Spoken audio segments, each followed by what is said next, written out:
Quel succès! Ça fait plaisir de vous voir. Vous savez, la télé, c'est super, mais c'est un peu frustrant. Parce que finalement, je m'adresse qu'à des caméras, et là, je vois en fait, en vrai, les gens. Je les vois mal d'ailleurs. Vous voulez pas vous allumer un peu la lumière là, de la salle s'il y a quelqu'un? Je ne les avais pas prévenus, donc je ne suis pas sûr que ça va se faire. Mais ça fait. Ah, bah voilà, regarde ça! Oh là là! Puis il y en a en haut sur les balcons. C'est incroyable! Vous êtes tous de Besançon, je ne savais même pas que c'était aussi grand en néant.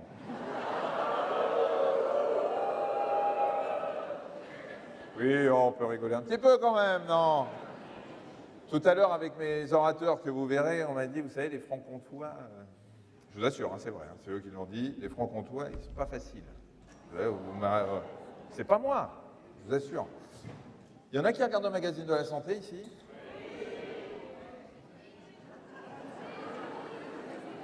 Et vous n'avez pas tous la télé ou quoi? Je vais recommencer pour que la soirée se passe bien. Est-ce qu'il y en a qui regardent le magazine de la santé? Eh ben voilà, c'est pas compliqué cette émission que je présente avec Marina 42. Alors, pardon. J'ai tendance parfois à confondre. Non, je t'en prie. Vous savez qu'elles ont des trucs en commun, Adriana et Marina. Le cerveau. C'est vrai qu'Adriana, elle a un truc. Ouais, mais point de vue cérébral, les deux sont costauds. Hein. Je peux vous dire, Marina, c'est une bête de travail. C'est-à-dire que sans elle, il n'y aurait pas de magazine de la santé. Je le reconnais, je le dis tous les jours. Ça fait 20 ans que je lui dis, pour pas qu'elle s'en aille. Et je vous assure qu'elle bosse comme une malade. Et Adriana, elle. Tiens, il y en a qui ont regardé l'émission Les pouvoirs extraordinaires du corps humain il y a 15 jours. Alors pour ceux qui auraient loupé cette émission, vous ne devez pas être très nombreux parce qu'on a fait un carton.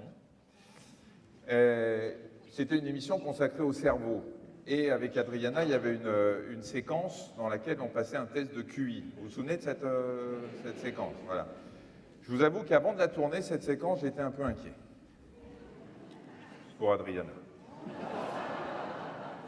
Je me suis dit, si cette histoire de blonde est vraie, ça peut créer un malaise. On a passé 2 heures à faire ces tests, alors on ne vous a pas laissé 2 heures parce que ça aurait été un peu pénible, mais on a passé 2 heures à faire ces tests, et j'ai été au début soulagé, après énervé, parce que je vous rappelle pour ceux qui l'ont vu, et je vous l'annonce pour ceux qui ne l'ont pas vu, cette émission, que bien que très brillant, en tout cas c'est ce que la psychologue a dit de moi, Adriana était à la limite de la précocité. Alors c'est vrai, quand vous dites à un mec que vous êtes précoce, c'est pas forcément un compliment. Mais Adriana, qui était un petit peu handicapée par ses émotions, a un QI supérieur au mien. Je vous dis ça pour vous dire ce qu'il y a de commun entre Marina et Adriana, et c'est un vrai plaisir de travailler avec elles deux. Elles sont vraiment top. Et elles ont une autre chose en commun, c'est le cœur. Elles sont toutes les deux extraordinairement, fabuleusement... elles ont un cœur énorme, elles sont toutes les deux, enfin énorme, un cœur super sympa. Et vous avez vu la transition professionnelle là, par rapport au sujet de ce soir, c'est un truc, c'est un métier. Alors, je voudrais juste vous dire un petit mot quand même par rapport à cette soirée, parce qu'on est ici à Besançon. C'est la 22e étape de notre Tour de France. On a voulu le rôder avant de venir chez vous. C'est comme quand on fait un spectacle en province avant de le faire à Paris. On s'est dit à Besançon, il faut vraiment que ce soit hyper réglé. Donc on l'a fait avant de venir chez vous. Je le dis à chaque étape et ça marche bien. Et donc, le but de ces conférences, c'est bien sûr de venir à votre contact, de venir vous parler de santé de façon... sympa, ludique, décontracté comme on essaye de le faire à la télé tous les jours dans le magazine de la santé, d'essayer de vous faire passer des messages qui ne vont pas vous demander de révolutionner votre vie parce que sinon vous ne le ferez pas, et pour vous montrer que finalement si on se prend un petit peu en main, on va parler du cœur et des artères ce soir et des vaisseaux, mais si on se prend un petit peu en main, on peut espérer qu'en vieillissant, eh bien, non seulement on gagne des années d'espérance de vie, mais on les gagne en bonne santé. Et ce Tour de France des conférences, qui, comme ce soir, moi je suis sidéré parce que à chaque fois qu'on a fait une conférence, c'était comme ce soir, c'était plein. J'espère qu'on n'a pas refusé trop de monde ce soir. Dans chaque ville, on refuse des centaines de personnes. Ce qui prouve qu'on a eu raison de lancer ce Tour de France pour vous informer sur votre santé. Alors ce Tour de France et ces villes-étapes ne peuvent se faire que grâce à nos partenaires. Et notre partenaire, c'est à chaque fois la municipalité, c'est la mairie. Et à chaque fois, je demande à quelqu'un de la ville, et en général c'est le maire, parce qu'un maire, même quand on n'est pas à la période d'élection municipale, il aime bien quand il y a du monde. Hein? Eh bien votre maire, il est là. Il va venir nous rejoindre. Monsieur Jean-Louis Fousseret, qui est maire et président du Grand Besançon, qui nous accueille ce soir.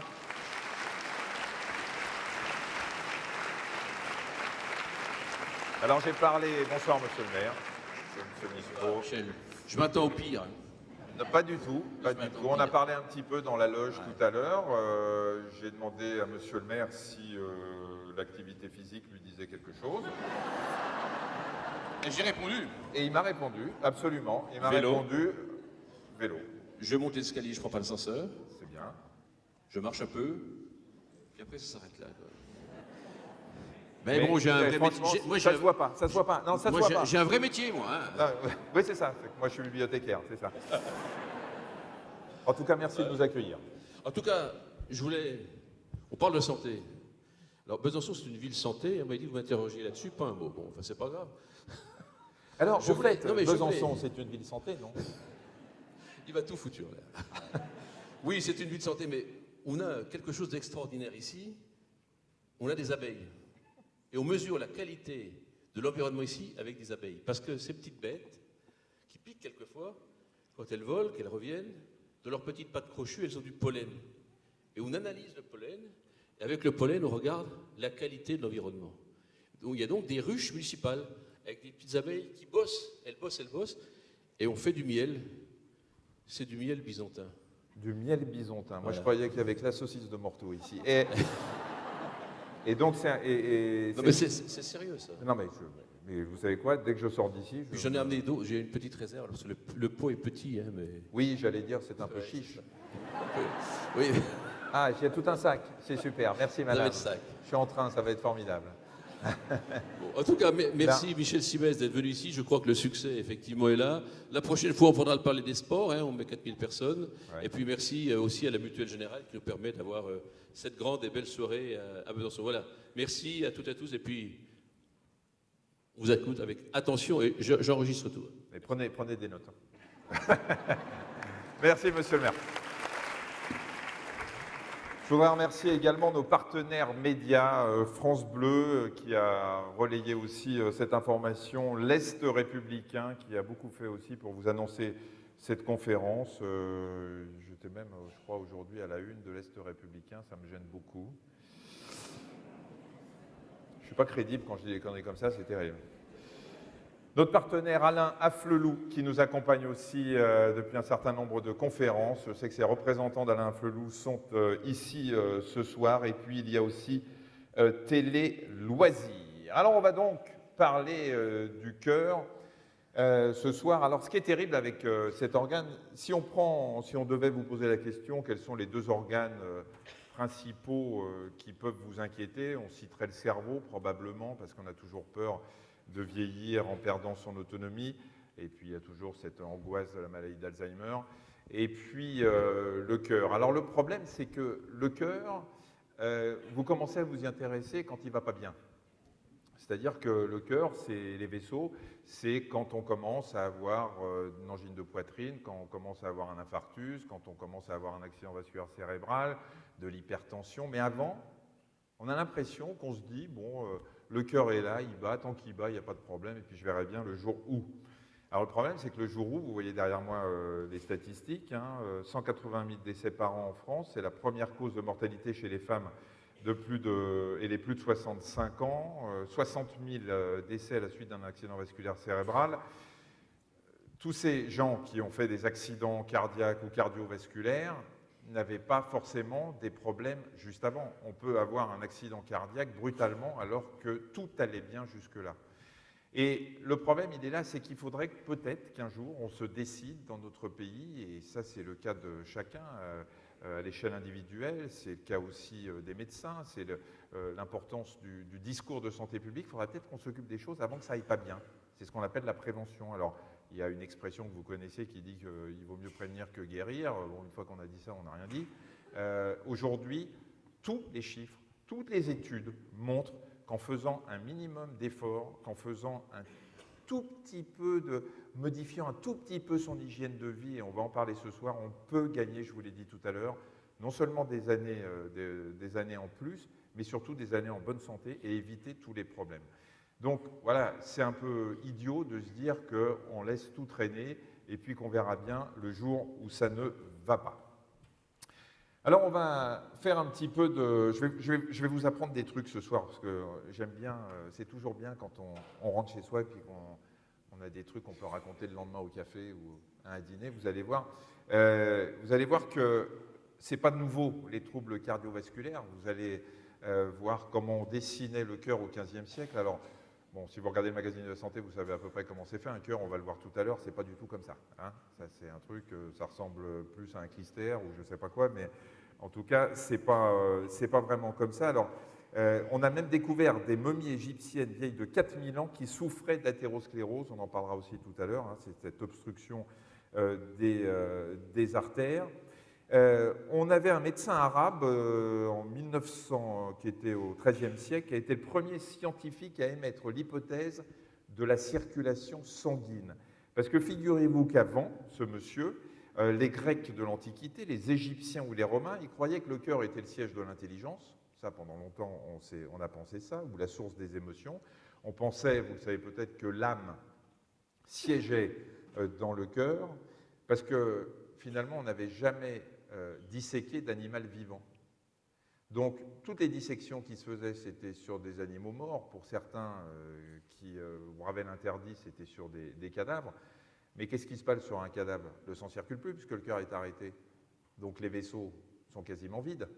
Donc, on se disait que dans les vaisseaux, il y avait de l'air. Voilà, c'était aussi simple que ça. Et après, il y a un monsieur qui s'appelle Harvey qui a eu l'intelligence au XVIIe siècle de comprendre, en appuyant simplement sur une veine, que le sang, il faisait un circuit qui avait probablement un aller-retour et que le sang n'allait pas comme on pensait pendant longtemps.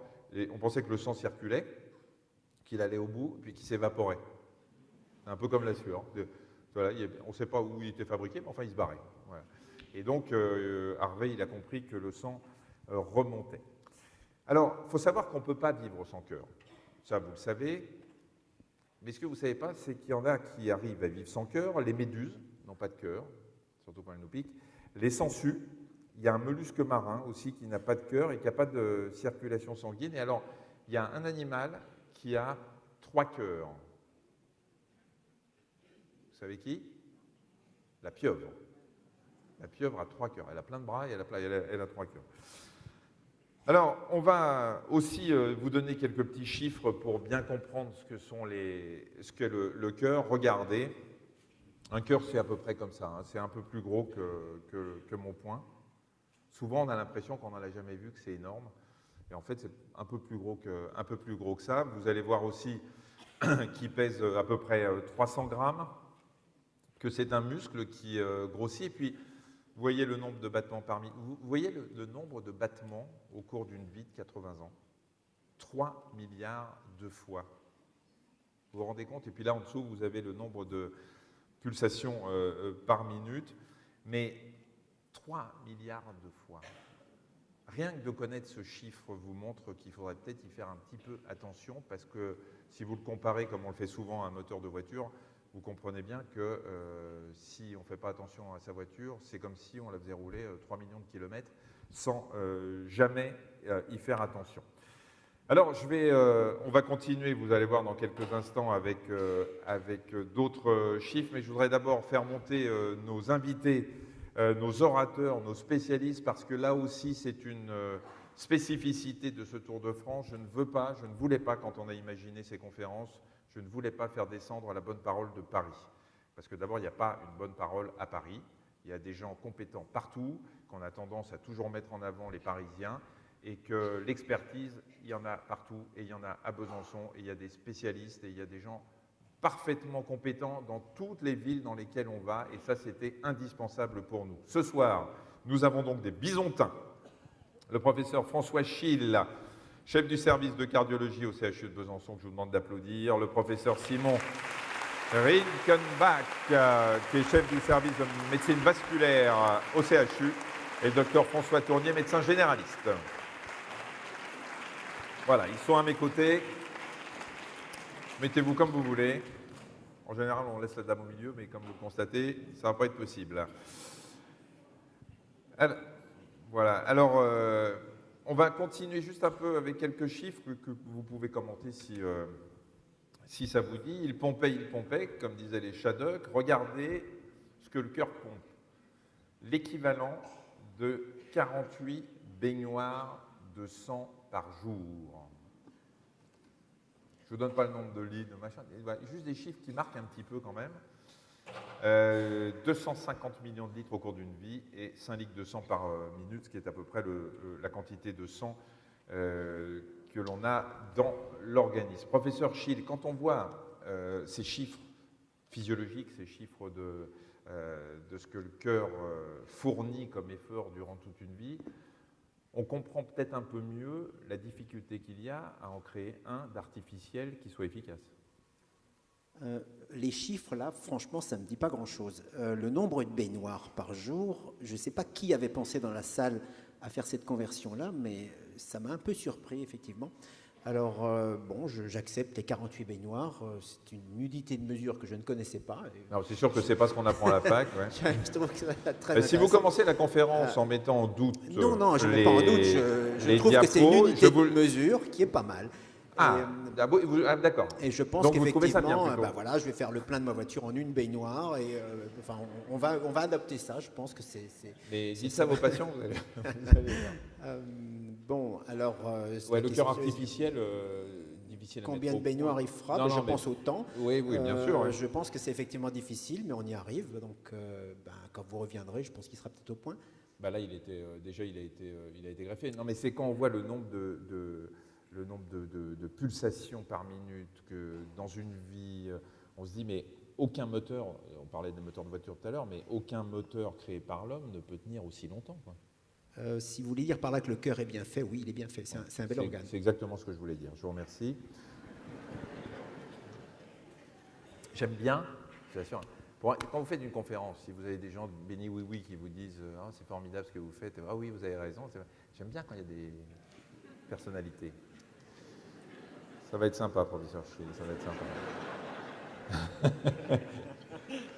Il m'a déjà charrié dans la loge, donc j'ai senti que j'avais un bon client là. Voilà. On va voir avec les deux autres dans quelques instants.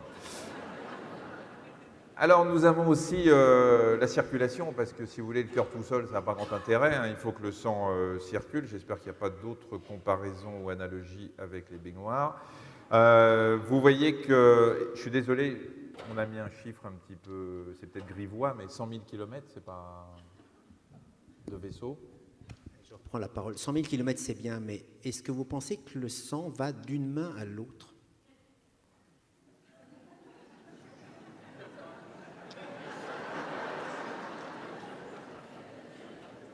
Pourquoi pas?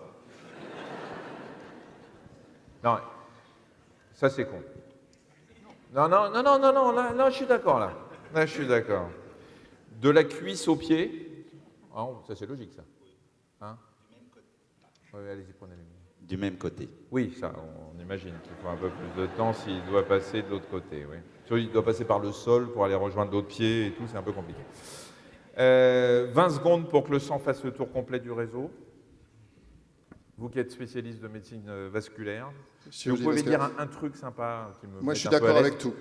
Vous êtes d'accord avec tout? Très bien. Je vous passerai la parole donc un peu plus souvent que le professeur Schill. Voilà. Bien. On va vous passer une petite vidéo là pour voir un peu comment ça se passe la circulation pour que vous compreniez bien. Deux types de vaisseaux transportent le sang. Les artères en rouge partent du cœur et apportent un sang riche en oxygène au reste du corps. Voici l'aorte, puis les artères fémorales, Les veines vont apparaître en bleu, elles rapportent au cœur le sang pauvre en oxygène et chargé des toxines produites par les organes.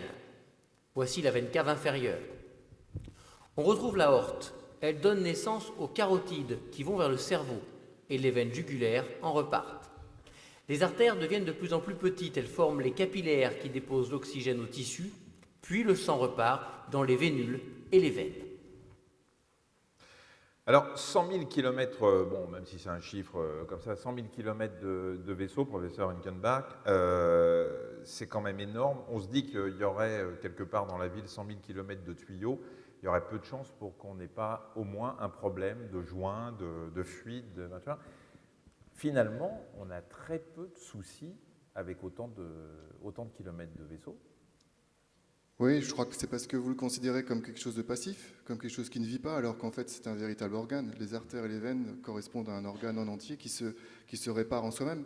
Donc tout le temps, chaque seconde, il y a des micro-brèches, des petites anomalies qui sont réparées par les éléments figurés du sang et qui se reconstruisent, ce qui en fait sa qualité, sa durée de vie. Et est-ce qu'on sait pourquoi parfois ça ne se répare pas tout seul? Alors il y a beaucoup d'explications, il y a en fait beaucoup de théories qui sont faites au fur et à mesure, en fait en fonction des modes aussi, parce que la médecine aussi, comme vous le savez, a ses modes. Là maintenant il y a des mécanismes inflammatoires qui sont surtout évoqués, les problèmes de sédentarité, les problèmes d'alimentation et autres, qui font qu'au bout d'un moment ça dysfonctionne et cette dysfonction s'accumule pour aboutir à créer des problèmes. Et on va voir tout à l'heure un peu tout ce qui peut se passer à l'intérieur des vaisseaux. Alors dans le cœur, pour être complet, il y a aussi d'autres éléments. Est-ce que vous savez, d'après vous, le bruit du cœur qu'on entend, que le médecin écoute avec le stéthoscope, c'est dû à quoi? À la contraction du muscle, c'est quoi? Si vous répondez tous en même temps. Non, on pense en général que à chaque fois que le cœur se contracte, on entend le bruit du muscle qui se contracte, qui s'ouvre et qui se contracte. Eh bien, pas du tout. Le bruit que le médecin entend, ce sont les valves cardiaques, parce qu'on a des petits clapets qui sont à l'intérieur du corps, du cœur. Regarde. Le cœur est schématiquement composé de deux parties. Le cœur gauche en rouge, qui envoie du sang riche en oxygène au corps, et le cœur droit en bleu, qui récupère le sang pauvre en oxygène. Chaque partie est divisée en deux cavités, l'oreillette et le ventricule, qui sont séparés par une valve. Prenons le cœur gauche. Le sang rentre dans l'oreillette, passe dans le ventricule par la valve mitrale, puis traverse la valve aortique, qui sépare le ventricule gauche de l'aorte. Les valves empêchent ainsi le sang de refluer dans le mauvais sens. La partie droite du cœur fonctionne de la même manière, avec deux autres valves. Voilà, ça ce sont les petites valves donc, qui peuvent aussi être responsables de pathologies. Ce soir, on va essayer de parler des maladies que l'on peut essayer d'éviter, que l'on peut essayer de prévenir. Les troubles du rythme, c'est un petit peu plus difficile, quand le cœur s'emballe un petit peu. Les troubles de la conduction, parce qu'il y a bien sûr des filets qui permettent, des filets électriques, des nerfs qui permettent de conduire l'influx nerveux pour que le cœur se contracte de façon concordante entre le ventricule et l'oreillette. Et puis, il y a ces problèmes de valves qui sont un petit peu plus compliqués à prévenir. Donc là, on va commencer par l'insuffisance coronarienne, qui est quand même, on le disait tout à l'heure, hein, le plus grand fléau, première cause de mortalité dans le monde. Juste un mot sur ces coronaires, vous nous faites un petit peu d'anatomie? Les coronaires, c'est les premières branches collatérales qui sortent du cœur. Donc, à la limite, premier arrivé, premier servi. Et donc le cœur se serre tout de suite, et effectivement, à cet endroit-là, il a le maximum de pression. C'est là où le sang n'a pas pu être, disons, freiné par d'autres maladies sur l'aorte. Et ces coronaires, malheureusement, elles sont mécaniquement extrêmement sollicitées, puisque le cœur se contracte tout le temps, et elles doivent suivre le trajet du cœur. Vous avez un dessin qui est très bien fait, qui vous montre qu'en fait, les coronaires, elles sont à l'extérieur du cœur, d'où leur nom, c'est une couronne. Elles sont sur le tapis jaune, là, vous voyez, voilà, c'est sur en le rouge. tapis jaune. Et donc, ces pauvres artères, eh bien, elles sont tout le temps en contrainte mécanique. Et ça va expliquer qu'effectivement, elles sont atteintes assez précocement d'une maladie dont on va parler, qui est l'athérosclérose, et qui va être responsable de ces infarctus et de ces décès subis. Donc, effectivement, ce sont des artères qui sont très bien placés, privilégiés effectivement, mais qui du fait de leur situation vont souffrir énormément. Alors, l'athérosclérose, vous l'avez cité, on va en parler. Vous allez voir ce que c'est sur une coupe d'artère. Regardez en haut cette artère qui est normale, hein, et en bas, vous voyez une artère dont le calibre est réduit par ces plaques d'athérosclérose que vous allez mieux comprendre peut-être sur une coupe. Donc là, on a coupé les artères. En haut, l'artère est normale. Vous voyez que les globules rouges représentés par cette petite pastille circulent correctement. En bas, au milieu, il commence à y avoir une petite plaque d'athérome qui se forme à partir du mauvais cholestérol. Et puis, en bas, le schéma, c'est qu'il y a une petite fissure qui se forme sur cette plaque d'athérome. Les globules rouges vont s'accumuler, former un caillot en plus. Et là, bien évidemment, le sang ne passe plus. C'est le mécanisme de l'infarctus, quelle que soit sa position dans l'organisme. Quand une artère est bouchée, on parle d'infarctus. Ça peut être un infarctus dans les intestins, si c'est une artère digestive, ça peut être l'infarctus dans le cœur ou un infarctus dans le cerveau. Alors, on va parler des facteurs de risque maintenant, où là, je vais vous faire intervenir, parce qu'il y a 8 facteurs de risque importants sur lesquels vous pouvez agir. Et c'est là où la prévention a tout son intérêt. On va les passer en revue avec quelques chiffres. Le tabagisme, bien évidemment, même si les campagnes sont aujourd'hui très actives en France, vous voyez que c'est le premier facteur de risque. On augmente de 8 fois l'incidence d'infarctus quand on fume 2 paquets par jour. 80% des victimes d'infarctus de moins de 45 ans sont des fumeurs. Et vous voyez ce qu'on gagne quand on se sèvre et quand on arrête de fumer, avec ce risque d'accident vasculaire cérébral. Monsieur le médecin généraliste, monsieur Tournier, docteur Tournier, est-ce que vous arrivez aujourd'hui à faire comprendre à vos patients que le simple fait d'arrêter le tabac, avec tout ce qu'on propose en plus, la cigarette électronique, les patchs, tout un tas de choses, leur permettrait de gagner un petit peu de vie en plus, ou est-ce que le message a toujours du mal à passer? On arrive facilement à leur dire que le tabac est mauvais pour la santé, leur faire comprendre qu'il faut arrêter, ça c'est un message qui est facilement entendu aussi. Et c'est l'action, le résultat, le passage à l'acte qui devient très compliqué. C'est quelque chose qu'on a du mal à obtenir. Il faut être patient, c'est-à-dire il y a des situations où on pourrait considérer comme étant une prise en charge urgente le sevrage du tabac. Dans d'autres cas, on est moins pressé, donc il faut répéter inlassablement le message. Il ne s'agit pas de culpabiliser les gens non plus parce qu'ils fument. Il faut essayer de leur faire comprendre que d'arrêter de fumer leur permettra d'avoir beaucoup moins de problèmes et de soucis au niveau de leurs artères notamment, mais pas que le cœur et les artères. Est-ce que vous arrivez à aborder la question sans que ce soit le patient qui vous en parle? Si le patient vient vous voir en vous disant « voilà, je fume, docteur, je sais que c'est pas bien, aidez-moi », c'est une chose. Mais est-ce que vous, devant des pathologies, des maladies ou quelque chose qui vous laisse penser que le tabac est délétère pour ce patient, vous arrivez à aborder la question alors qu'il n'est pas venu pour ça et qu'il peut vous dire « écoutez docteur, je ne suis pas venu pour entendre ce genre de discours ». Alors voilà, là on revient dans le contenu d'une consultation. Alors en médecine générale, théoriquement, si on faisait correctement notre travail, on devrait, à chaque patient qui rentre dans le cabinet, lui poser déjà la question de savoir s'il fume ou pas. Je dois reconnaître, je fais ma culpe, mais je suis sûr que je ne suis pas le seul, je ne pose pas systématiquement la question à tout le monde. On va aborder plus facilement le problème et de façon plus automatique, effectivement, quand on est face à un patient qui présente un risque cardiovasculaire, pulmonaire et autres. Mais ça reste toujours très compliqué, il faut beaucoup de temps et beaucoup d'énergie pour arriver à obtenir ce qu'on veut. Alors que pour vous, c'est peut-être plus facile finalement, parce que quand vous avez quelqu'un qui vient avec un problème cardiaque, un infarctus, une angine de poitrine, un accident vasculaire cérébral, dont on sait que le tabac est un facteur de risque terrible, peut-être que le discours, on l'entend plus facilement? Bien vu, oui, exactement. Malheureusement, le fait d'avoir une hospitalisation en urgence pour un problème qui soit, en grosso modo, cardiovasculaire, est une opportunité énorme pour expliquer un petit peu ce qui se passe. Alors, vos schémas sont très bien faits, on en a des équivalents où effectivement on montre que l'effet du tabac est assez spectaculaire sur cette maladie-là. Et il est important effectivement de tout mettre en œuvre en même temps, non seulement le tabac, mais d'autres facteurs de risque dont on va parler, et les traitements pour stopper une maladie qui ne s'arrêtera pas.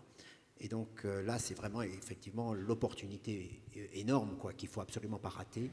Un malade qui arrive en hospitalisation pour un problème aigu, c'est certainement là où il est le plus sensible au discours de sevrage.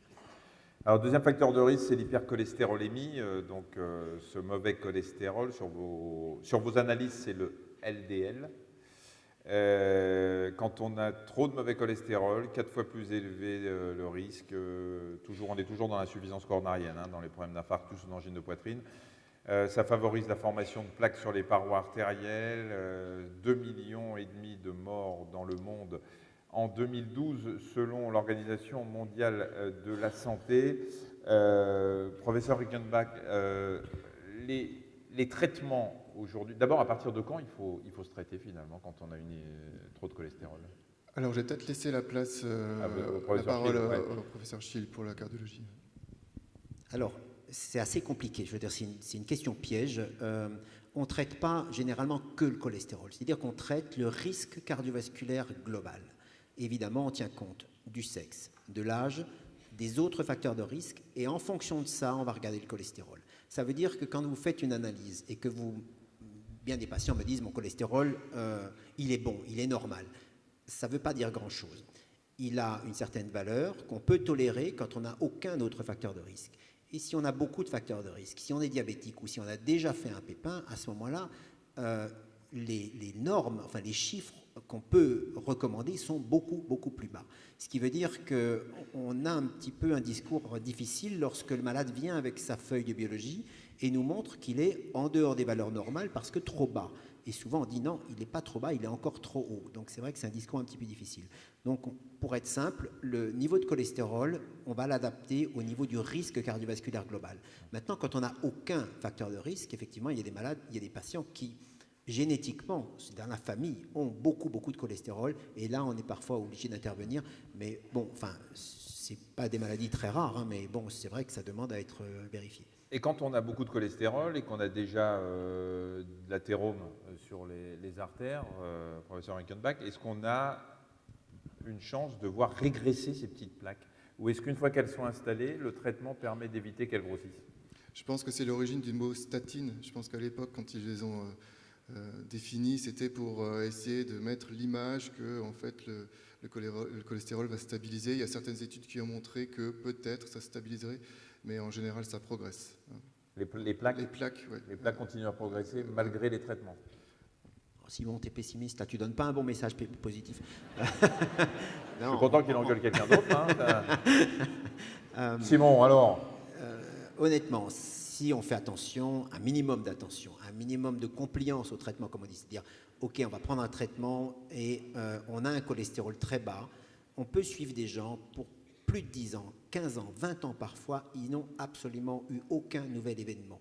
Et donc ça, c'est quand même un message réel, quoi. Il y a des gens qui sont stabilisés sur leur maladie et dont la maladie ne progresse plus. Alors après, comment identifier clairement celui qui progresse ou pas, c'est un peu plus difficile, mais c'est possible. Mais ça, c'est dans votre service, parce que dans le sien... Ça... Non, c'est dans le sien aussi. Je vois des malades qu'il a suivis il y a très longtemps et qui sont très stables et qui vont très bien. On a plutôt intérêt à aller chez lui. Enfin, de la façon dont vous parlez, vous ne faites pas une bonne pub, là. Il y a des patients de Simon? Non? Il n'y a personne, vous voyez. Il y a des patients de M. Schill? Non plus, ils sont morts. Ok, d'accord. Bon, très bien. Non, mais c'est pipé votre histoire. Moi, j'interviens plus tard, en fait, lorsque la pathologie est beaucoup plus évoluée, donc forcément, il faut que je rattrape le coup. Donc, il a des malades faciles et vous, très, très compliqués. Okay. J'adore les médecins. J'oublie que j'en suis parfois. On va passer à un autre facteur de risque, le diabète. Alors, le diabète, je veux juste vous rappeler qu'il y en a deux. Il y a le diabète de type 1. Ça, c'est celui qu'on traite avec, en général, l'insuline. C'est le diabète du jeune, un diabète qui se déclare assez tôt. Et on a le diabète de type 2, qui est le diabète qu'on dit non insulinodépendant, qu'on appelait le diabète gras, qui était le diabète de la personne, qui est toujours le diabète de la personne un peu plus âgée. Alors le premier, c'est compliqué. Le deuxième, c'est quelque chose qu'on peut essayer d'éviter quand même. Regardez, le nombre de diabétiques qu'il y a. Alors, on sait, le diabète, dans l'esprit de tout le monde, c'est trop de sucre. Bon, donc on fait gaffe au sucre. Mais les gens, avant d'avoir un diabète, ne savent pas toujours que le diabète, c'est une des premières causes de problèmes cardiovasculaires. Je crois que c'est la première cause de cécité acquise en France. Oui, le diabétique a peur de deux choses, d'être aveugle et d'aller en dialyse. Et en fait, le diabétique, il ne va pas mourir de ça, il ne va pas être écrasé par une voiture parce qu'il n'a pas vu la voiture. En fait, il va mourir d'occlusion des vaisseaux, que ce soit dans la tête, dans le ventre, rassurant. etc. Non, c'est mieux. Donc, effectivement, La façon dont vous le dites, c'est plutôt... Oui, c'est imagé. Non, voilà. ne vous inquiétez pas, vous ne vous ferez pas renverser. Vous serez mort avant d'un accident vasculaire cérébral. Non, Oui, Monsieur le maire, vous êtes avec moi, c'est rassurant. Vous aurez moins d'accidents dans la ville, mais alors les hôpitaux... Bon, on est là quand même pour dire que le diabète, c'est pas très bon. Non, c'est pas très disons-le. bon. Ouais. Pour faire simple, on dirait que c'est un peu comme avec le cholestérol. Le sang est devenu toxique pour les artères. C'est-à-dire quand il y a trop de sucre, c'est pas bon pour les parois artérielles. Quand il y a trop de LDL cholestérol, c'est pas bon. En fait, le sucre, comme le LDL cholestérol, sont des molécules dont on a besoin. Simplement, il ne faut pas que ça traîne dans le sang. Et le problème du diabétique, c'est qu'effectivement, il a un taux de sucre qui est beaucoup trop élevé pour les parois artérielles et ça les abîme. Je vais venir un peu au secours de François Chine. C'est vrai que dans le diabète, les gens craignent cécité et insuffisance rénale, donc dialyse. Le diabète reste le premier fournisseur de cécité et de dialyse en France. Et pourquoi on en est arrivé là? Tout simplement parce que les cardiologues, les chirurgiens cardiovasculaires, ont permis à ces diabétiques de vivre suffisamment longtemps pour arriver au stade de la cécité et de la dialyse. Donc ils ont été parfaitement soignés par nos cardiologues. Donc les cardiologues rendent les gens aveugles.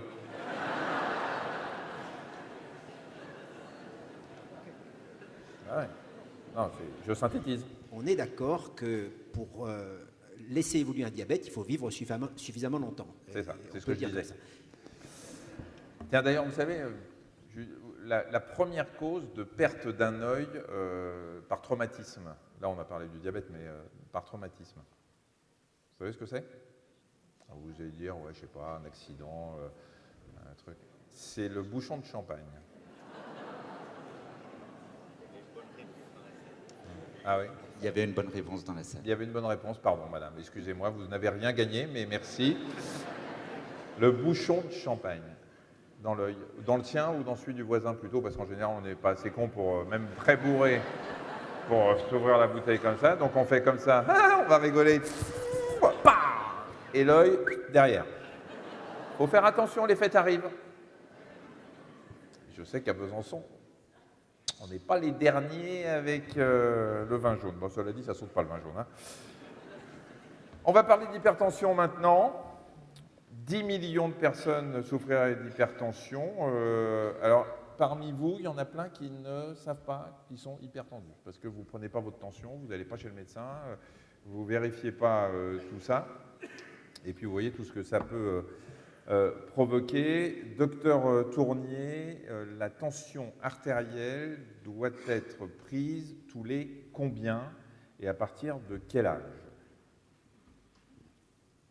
Pour l'âge, je dirais qu'il n'y a pas d'âge en fait. La tension artérielle, c'est quelque chose qui se mesure tout au long de la vie. Effectivement, au fil des années, elle a plus de chances d'apparaître avec des chiffres élevés. Mais on peut avoir aussi des hypertensions chez les sujets jeunes. Après, tous les combien de temps, quelqu'un qui n'a pas de problème médical particulier, on va le voir en général une fois par an dans notre cabinet, donc on va la prendre une fois par an. Et je pense qu'une mesure annuelle de la... Ça, c'est un avis personnel. Je pense qu'une mesure annuelle de la tension artérielle, c'est pas exagéré. Et quand on est hypertendu, vous ne pouvez pas, juste au moment où vous prenez la tension, passer à côté d'une hypertension artérielle. Sauf si elle est fluctuante. Là, on en vient dans les recommandations. C'est-à-dire que quelqu'un qui vient au cabinet, qui se fait prendre une tension artérielle pour la première fois, ou qu'on n'a pas vu depuis 2 ans, ou 3 ans, ou 5 ans, on va lui trouver des chiffres élevés, de l'ordre de 150, 90, 15, 9 pour parler couramment. on ne va pas en conclure qu'il est hyper tendu immédiatement, puisque les recommandations, c'est plusieurs mesures. Donc, on va dire, vous revenez dans 15 jours, dans 3 semaines, on va recontrôler tout ça. Il y a le fameux effet blouse blanche aussi, le simple fait Il y a d'être avec le médecin fait monter la tension. La tension prise au cabinet est souvent plus élevée que celle qu'on pourrait prendre chez soi tranquillement à la maison. C'est pour ça qu'actuellement, d'ailleurs, les chiffres qui sont recommandés actuellement pour l'hypertension artérielle ne sont pas les mêmes pour définir une hypertension quand elle est prise au cabinet et quand elle est prise à domicile en mesure ambulatoire. C'est-à-dire que si on a l'impression qu'on a une tension élevée de façon un peu répétée au cabinet et que c'est une tension, ce qu'on appelle blouse blanche, liée au stress du patient, au cabinet, on prête un appareil, enfin, éventuellement moi j'en prête, on prête un appareil d'automesure et les gens sur des règles bien précises qu'on leur définit vont mesurer leur tension à domicile et nous ramener leurs chiffres. On fera une moyenne et on verra ce qu'ils ont effectivement comme tension artérielle. Ah, il va y avoir des objets connectés aussi avec ça. Là. Les objets connectés, c'est tous les objets qui vont en passant par beaucoup par le smartphone, par vos téléphones, les iPhones ou autres, vont enregistrer vos pas dans la journée, votre sommeil. Enfin, là, on y va tout droit. Hein. Ça va être le cadeau de Noël. Il y a des bracelets, il y a des tensiomètres que vous pouvez acheter qui vont directement envoyer sur votre téléphone votre tension régulièrement, etc. Ça va être une aide pour le médecin ou pas?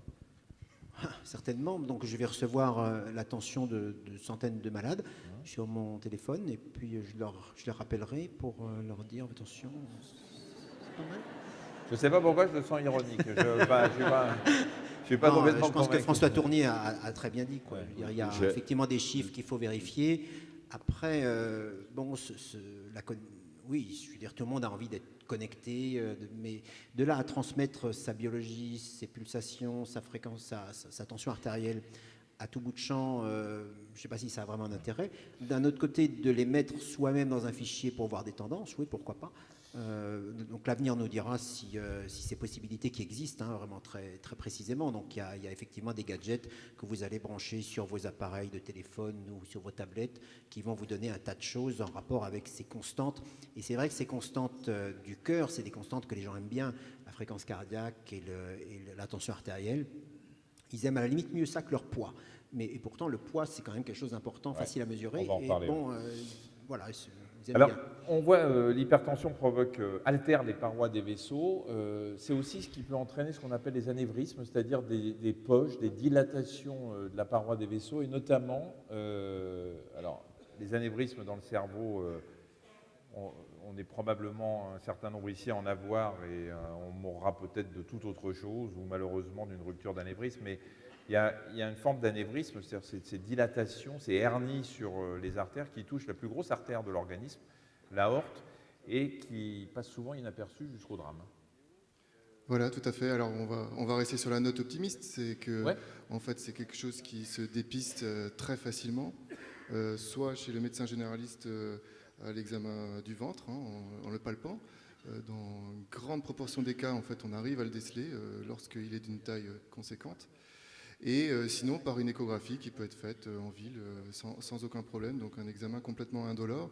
Et à ce moment-là, si ces anévrismes présentent une taille qui justifie une prise en charge, les traitements maintenant se simplifient et on peut faire des choses très très simples. Oui. Alors pour résumer peut-être l'anévrisme, en fait c'est une fragilité particulière de la paroi, c'est donc un autre processus que les mécanismes qui ont été évoqués ici, à savoir l'oblitération des artères. Là, il s'agit en fait d'une destruction progressive de la paroi de l'aorte et qui aboutit en fait à, effectivement, comme vous disiez, une hernie. En fait, c'est une fragilité avec une dilatation de celle-ci qui peut aboutir jusqu'à la rupture. Et le problème, c'est qu'on ne s'en rend compte que lorsque c'est trop tard. Donc, effectivement, l'intérêt d'un dépistage. Alors justement, mais ce dépistage, parce que vous dites que palper le ventre, d'accord, pour essayer de dépister, de diagnostiquer un anévrisme, il faut quand même qu'il soit déjà assez gros, puis que le médecin, il ait un peu l'habitude parce que dans le ventre, on a quand même des intestins, il faut aller le chercher. Hein, l'aorte, elle est derrière les intestins, donc vous voyez qu'il faut avoir une main baladeuse pour rentrer, écarter le côlon, Dieu des noms, machin, arriver à la truc.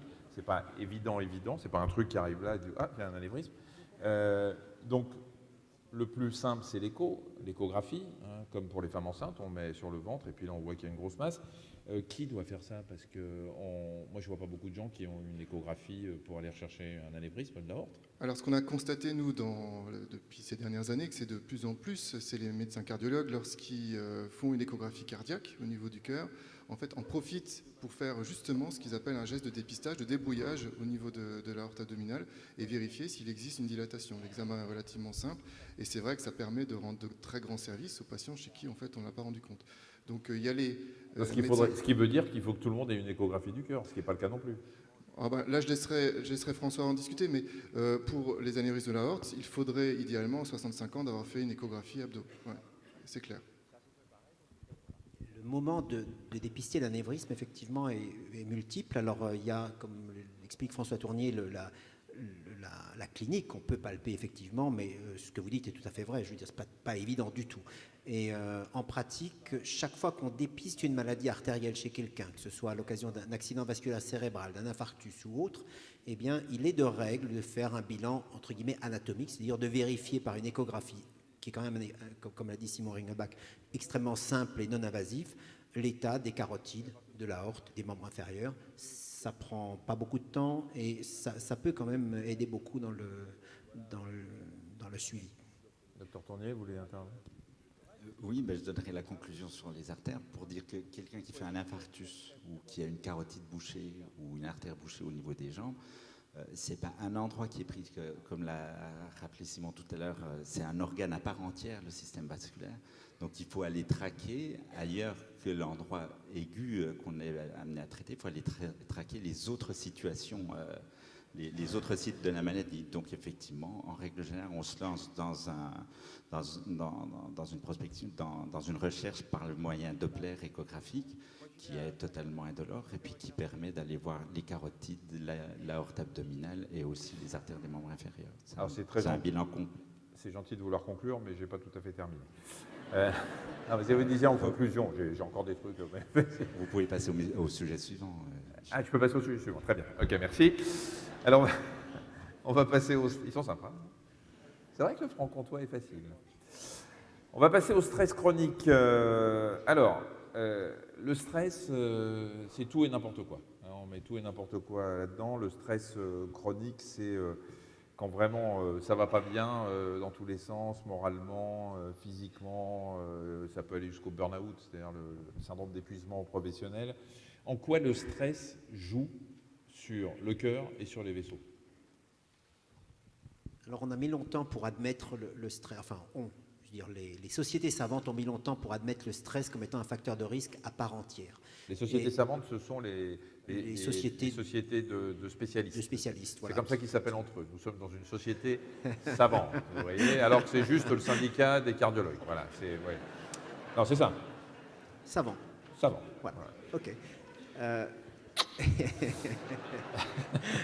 Je continue ou allez-y, on passe je vous en prie. Non, mais vous m'avez attaqué, ça va être comme ça jusqu'à la fin. Allez-y. Okay. Donc, OK, pour le stress, effectivement, au début, pour qualifier un stress, il fallait être malheureux partout. Ça veut dire, en clair, au chômage, avec un cancer du poumon, et son conjoint vient de partir. Voilà, en gros, il fallait être malheureux sur tous les plans. Tout va bien. Et là, on était d'accord pour dire, ouais, il y a peut-être une petite touche de stress qui va expliquer cet infarctus. Et bon, petit à petit, on dit, voilà, il y a quand même quelque chose qu'on a dû négliger. Il y a un stress... Bon, de plus en plus maintenant, on considère ce point. Le problème, c'est la définition exacte qui reste quand même un petit peu floue. Je pense qu'ici, si on fait un test, les 2/3 ou les 3/4 des gens vont se considérer comme étant stressés. Alors, ça ne veut pas dire grand-chose. Il y a des niveaux de stress, effectivement. Et pour l'instant, il ne faut pas me demander la définition exacte, je ne l'ai pas. Non. Et l'action sur vos vaisseaux, professeur Rinkenbach, c'est quoi ça fait monter la tension, le stress? Oui, c'est ça en fait. Globalement, le mécanisme, ça provoque des vasospasmes, une hypertension chronique qui donc aboutit aux conséquences classiques de l'hypertension. Ouais. Donc ça veut dire que pour éviter tout ça, on peut demander aux gens de prendre des anxiolytiques, un des traitements du cœur et des vaisseaux, ça pourrait passer par les calmants, pas les pour l'instant. antidépresseurs. Si on est déprimé, oui, il faut traiter. Après, donner un anxiolytique pour éviter de faire un infarctus, non, ça se fait pas. Non. Très bien. On serait douté. L'obésité abdominale, maintenant.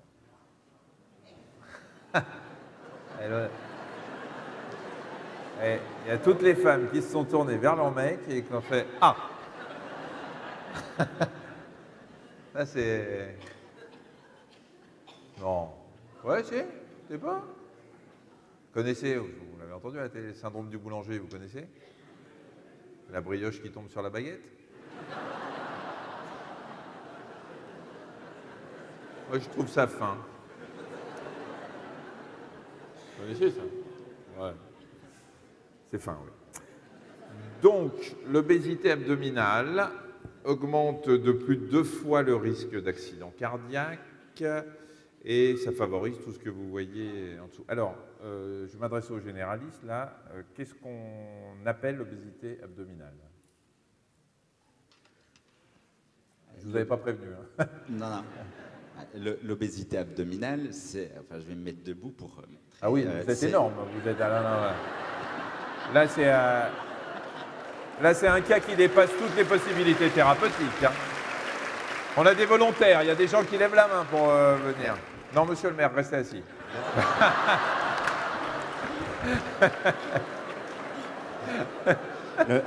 Oui, l'obésité abdominale, c'est le tour de taille, ni plus ni moins. C'est-à-dire, c'est quelque chose qui se mesure à ce niveau-là, en étant détendu, sans rentrer le ventre, bien entendu. Il y a des normes. De toute façon, il y en a, ils ne peuvent même pas le rentrer, le ventre. Enfin, je veux dire, même, avec le moindre effort, il y a une boule derrière. Là, je ne sais plus exactement quels sont les centimètres actuellement. Ça doit être 85 chez l'homme, non? Il y a 90 et 102 pour les hommes. Alors, il y a une mesure, effectivement, une technique de mesure.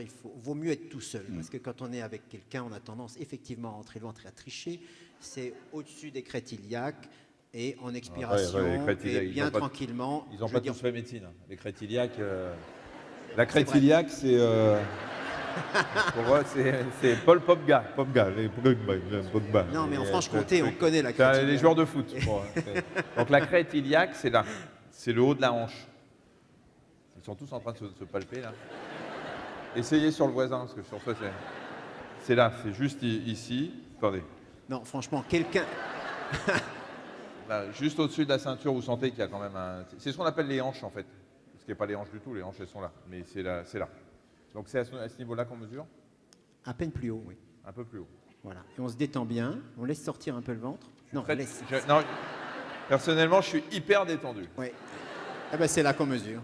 C'est là qu'on mesure, ici. Voilà. Et le coup près tombe. Moi, je fais 2. Voilà. Et c'est là, et donc combien vous dites le chiffre? Alors 102 pour les hommes, 90 pour les femmes. C'est un peu... Enfin, il y a des fluctuations en fonction des pays.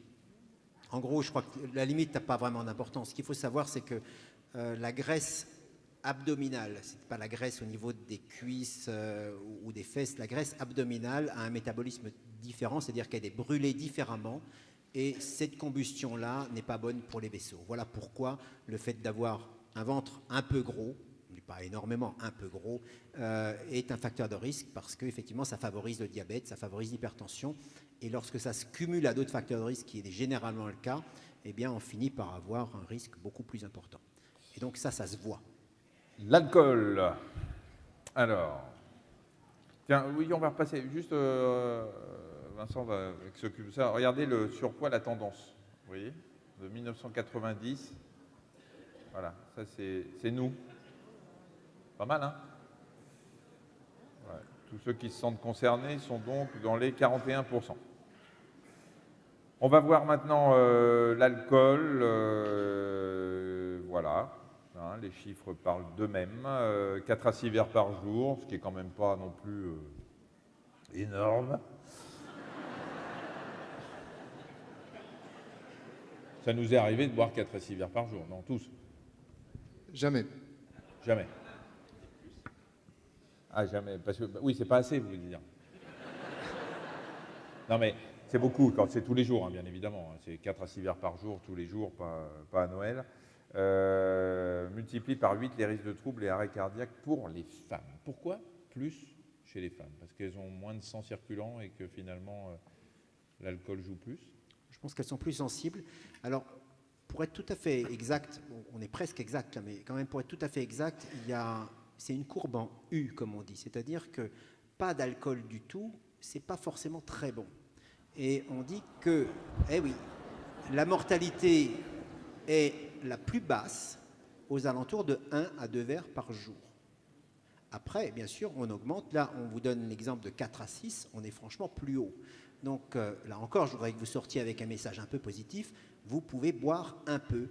Honnêtement, 1 à 2 verres par jour, je veux dire, c'est quand même pas excessif. Et est-ce qu'il y a une différence, je sais qu'ici c'est le vin jaune, est-ce qu'il y a des différences entre les régions? Est-ce qu'on a remarqué qu'il y a plus de phénol, qu'il y a plus d'antioxydants, qu'il y a plus de je sais pas quoi dans des vins de certaines régions ou pas? Je dirais bien que le vin jaune est effectivement à part. Maintenant, si c'est pour qu'il augmente de prix parce que la consommation française a augmenté, non.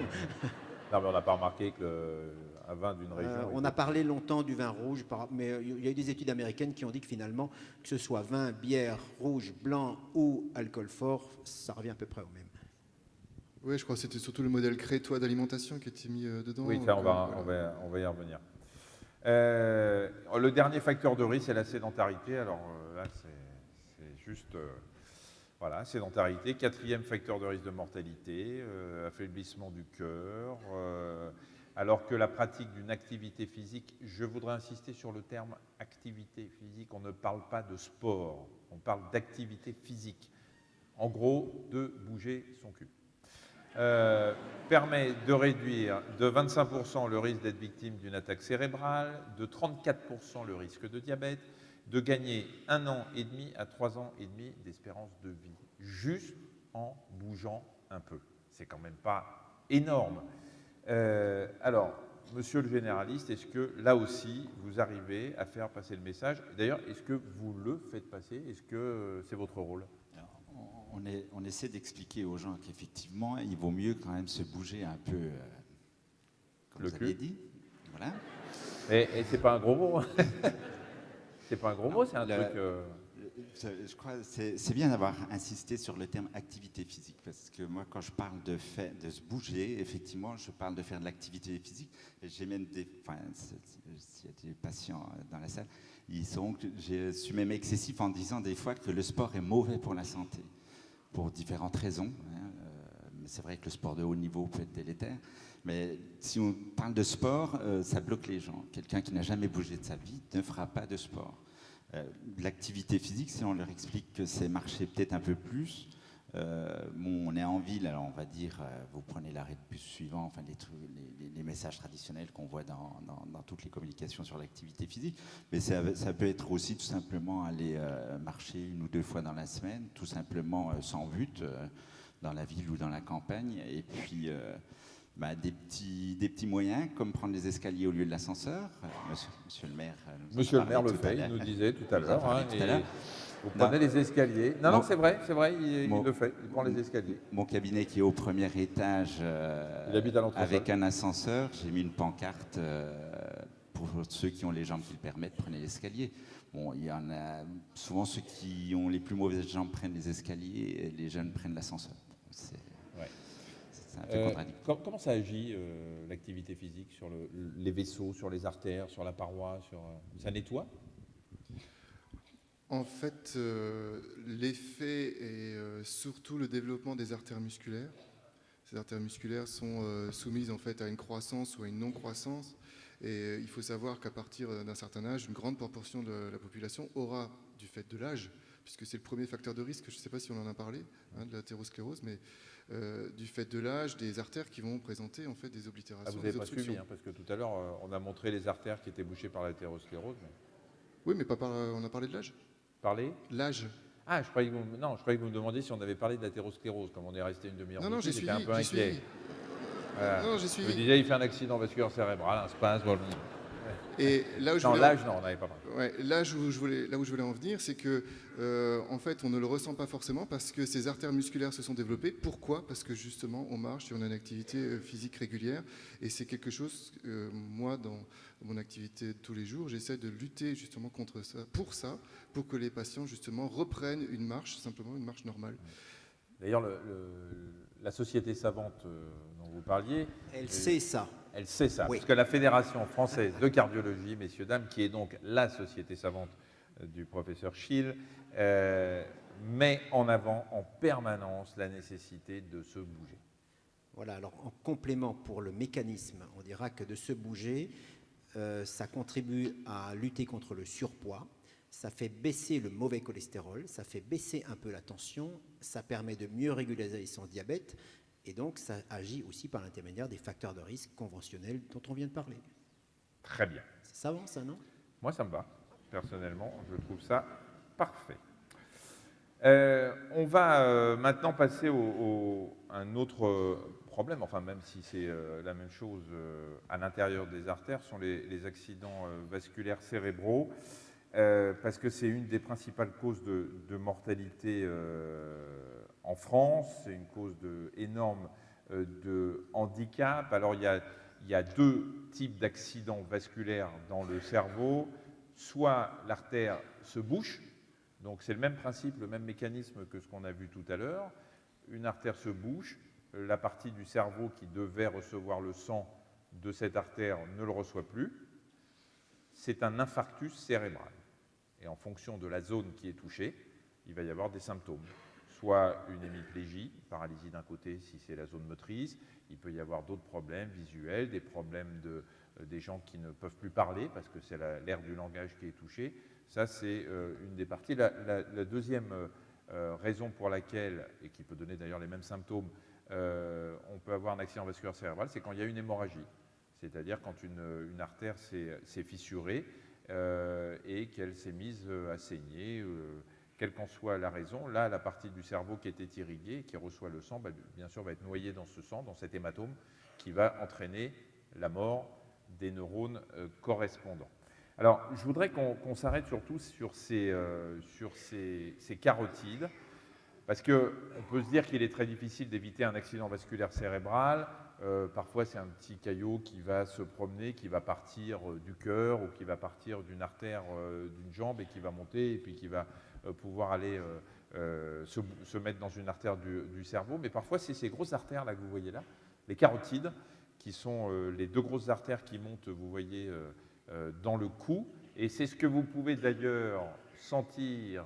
Oui, faites-le, j'aime bien les démos. Voilà, vous mettez vos doigts ici, de chaque côté, ce que vous avez l'impression de sentir comme des ganglions. Ça, c'est classique, hein, messieurs. Tout le monde vient en disant « Docteur, j'ai un ganglion ». Vous mettez les doigts dessus, vous voyez que ça bas, ce n'est pas un ganglion. C'est la partie où les deux artères carotides, une qui monte au cerveau et une qui va sur le visage, se divisent. C'est un peu plus gros. Et c'est exactement ça que vous sentez. D'ailleurs, il faut apprendre à le palper.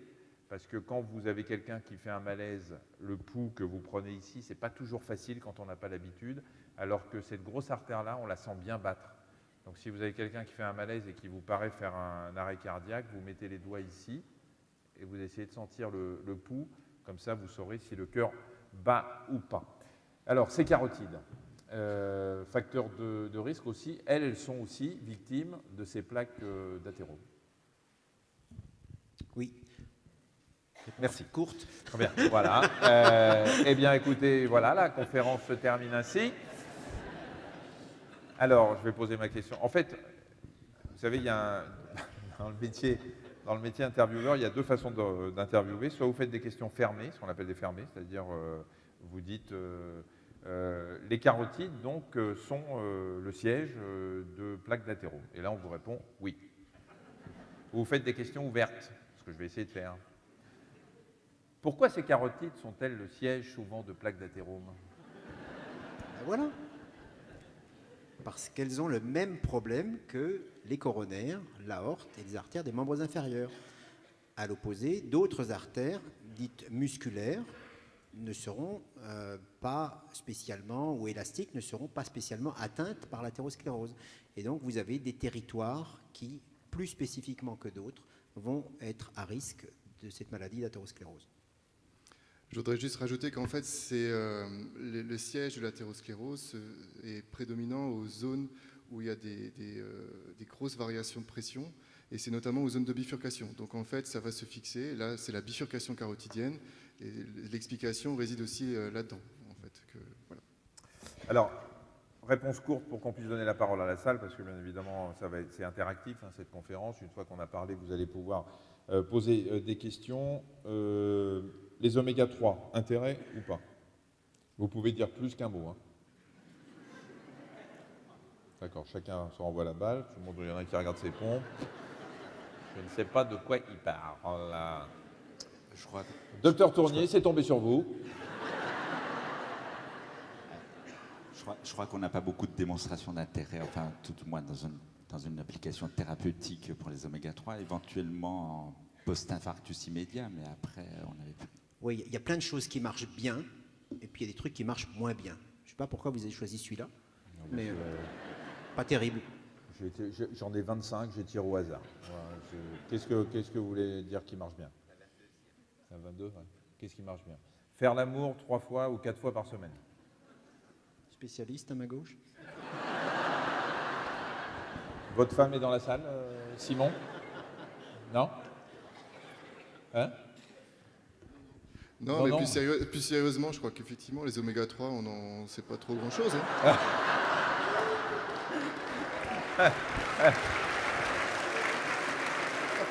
Il est très fort. Il est très fort, mais je suis têtu. Alors, on dit que faire l'amour, c'est bon pour... ça diviserait, je vais même des chiffres, tiens. Ça diviserait par 2 le risque de crise cardiaque ou d'attaque cérébrale, ce qui ressort d'une étude menée sur 2400 hommes au Pays de Galles. Donc, c'est vrai ou c'est pas vrai? Je pense que c'est une étude de neurologue et que je ne connais pas très bien. Bah, c'est des sociétés savantes aussi. Hein. De neurologue. Mais c'est pas... Quelqu'un a une idée, là? Déjà, il y a un biais, parce qu'il s'agit de gallois. C'est biaisé, ouais. Ouais, c'est biaisé, ouais, Non, c'est ça. pas obligatoirement applicable en France métropolitaine, au moins. Et puis, Parce qu'ils ne font pas l'amour comme nous, c'est ça? Ils ont peut-être... ils restent au chaud chez eux et ça favorise les rapprochements, éventuellement. Mais pour en revenir sur les rapports sexuels, effectivement, actuellement, on a abreuvé de publications, de sortes d'études qui rapportent le risque cardiovasculaire à l'activité sexuelle. Voilà, enfin, plutôt que de vouloir dire ça diminue ou ça augmente quelque chose, je pense que quelqu'un qui a une activité sexuelle régulière, c'est aussi la signification qu'il a des artères en bon état. Parce que vous voulez dire pour la pénétration? Exactement. Ah, parce que je sens que les mots sortent pas facilement. Déjà, si le mot cul, ça, vous ne pouvez pas le prononcer, je pense que le terme érection est grossier, voyez-vous. Voilà. C'est pour ça, on Ouais. fait dire beaucoup de choses. Après, on a vu des publications qui disaient que les gens qui avaient fait un infarctus avaient des troubles de l'érection sexuelle ou des choses comme ça. Mais pourquoi pas? Parce qu'effectivement, dans ce cas-là, les artères vont être un peu bouchées, donc l'érection sera un peu moins performante. Moi, je parle de prévention. Ils vont bander les mots. Voilà! Il l'a dit. Il a pris son élan, hein? Le docteur Tournier se lâche. Je suis pas sûr que vos patients vous ont entendu parler comme ça, monsieur Tournier. Donc la prochaine fois, si vous avez un problème de ce côté-là, vous lui dites, docteur, je bande mou, direct. Hop, il aura compris. Non, mais moi, je parlais en termes de... Je ne suis pas obsédé par ce thème en particulier, vous le savez. Oui, mais, pardon. mais- Je pense que si, puisque je suis tombé par hasard dans les magasins qu'on trouve sur les aires d'autoroute, en tête de gondole, dans la partie épicerie de la station, un bouquin que j'ai failli acheter parce qu'il n'était pas cher, 9 € je crois, signé Michel Simès. Je suis en train de chercher le nom Et là, je m'enfonce. le nom de votre collègue. Le nom de Marina Carrère-d'Ancos. Ouais, Marina Carambeu. ouais. Non, c'était Marina Carrère-d'Ancos, et sur la sexualité, un petit truc comme ça. Ah oui, mais ça ne veut pas dire que je suis obsédé. Ça veut dire que vous publiez au moins sur ce sujet. Oui, non, mais sur ce sujet, je peux vous tenir 4 heures, monsieur Tournier. On est bien d'accord. Alors, on va vous passer la parole maintenant. Vous pouvez poser des questions sur les thèmes que vous voulez. Tout ce qui est cul, c'est monsieur Tournier. Tout le reste...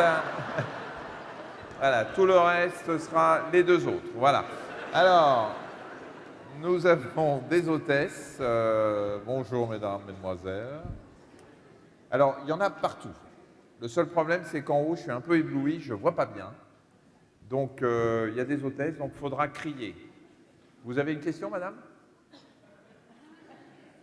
Ah, c'est juste pour me montrer que vous êtes là. C'est ça. Non, vous avez quelqu'un? Non, vous me dites. En fait, les hôtesses doivent lever le numéro, voilà. Et dès que vous avez quelqu'un qui pose une question, vous levez le numéro. Et si je ne vous vois pas, vous criez. Alors, il faut qu'il y en ait un qui se décide. Oui, là-bas, madame, à gauche. À droite d'abord, d'accord, si vous voulez, puis après, ce sera à gauche. Alors, juste un mot, on évite les consultations. Hein, donc, vous pouvez nous parler d'un problème personnel très rapidement, et puis après, je généraliserai, parce que si vous dites, voilà, j'ai tant de cholestérol, c'est un peu compliqué. Madame. Oui, bonsoir. En fait, c'est par rapport aux plaques d'athérome dans les artères. Je voulais savoir quelqu'un qui n'a pas de cholestérol du tout, bon, quand même une cinquantaine d'années, C'est pas possible. Hein. Grisonnant. Non, c'est pas possible. Pas de cholestérol du tout, c'est pas possible. Enfin, qui est en dessous du seuil minimum de cholestérol. Ah, d'accord. Et qui a néanmoins des plaques d'athérome dans le sang. En fait, voilà, je voulais savoir comment c'est possible, ou est-ce que c'est dû... Enfin, quelles sont les causes des plaques d'athérome dans les artères, quoi. Quelles sont les C'est causes clair? des plaques Ouais. d'athérome? Ouais. Non, c'est pas clair. Comment Quelles sont les causes des plaques d'athérome alors qu'il n'y a pas trop de cholestérol? Oui, voilà. Quels sont les autres facteurs qui peuvent effectivement... Qui peuvent donner des plaques d'athérome Voilà. sans cholestérol. Oui. Ben, le cholestérol n'est pas le seul facteur de risque. Et effectivement, vous avez des probabilités d'avoir cette maladie-là qui augmentent en fonction du nombre de facteurs de risque. Et il se trouve qu'on a aussi des personnes qui développent la maladie des artères alors qu'on ne trouve pas spécialement de facteurs de risque. Alors il y a une certaine inégalité, je suis d'accord, c'est comme la personne qui va fumer beaucoup, qui n'aura jamais de pépins. C'est vrai qu'on raisonne toujours en probabilité, et plus vous augmentez le nombre de facteurs de risque, et plus vous augmentez votre probabilité d'être malade. Oui, je vais rappeler quand même quelque chose d'essentiel dans ce qu'on vient de dire jusqu'à maintenant, c'est qu'on a parlé de facteurs de risque. Facteur de risque, ça veut dire que si vous avez du cholestérol, que vous fumez et que vous ne vous bougez pas, vous augmentez votre risque d'avoir un problème cardiovasculaire. Ça ne veut pas dire que vous en aurez un.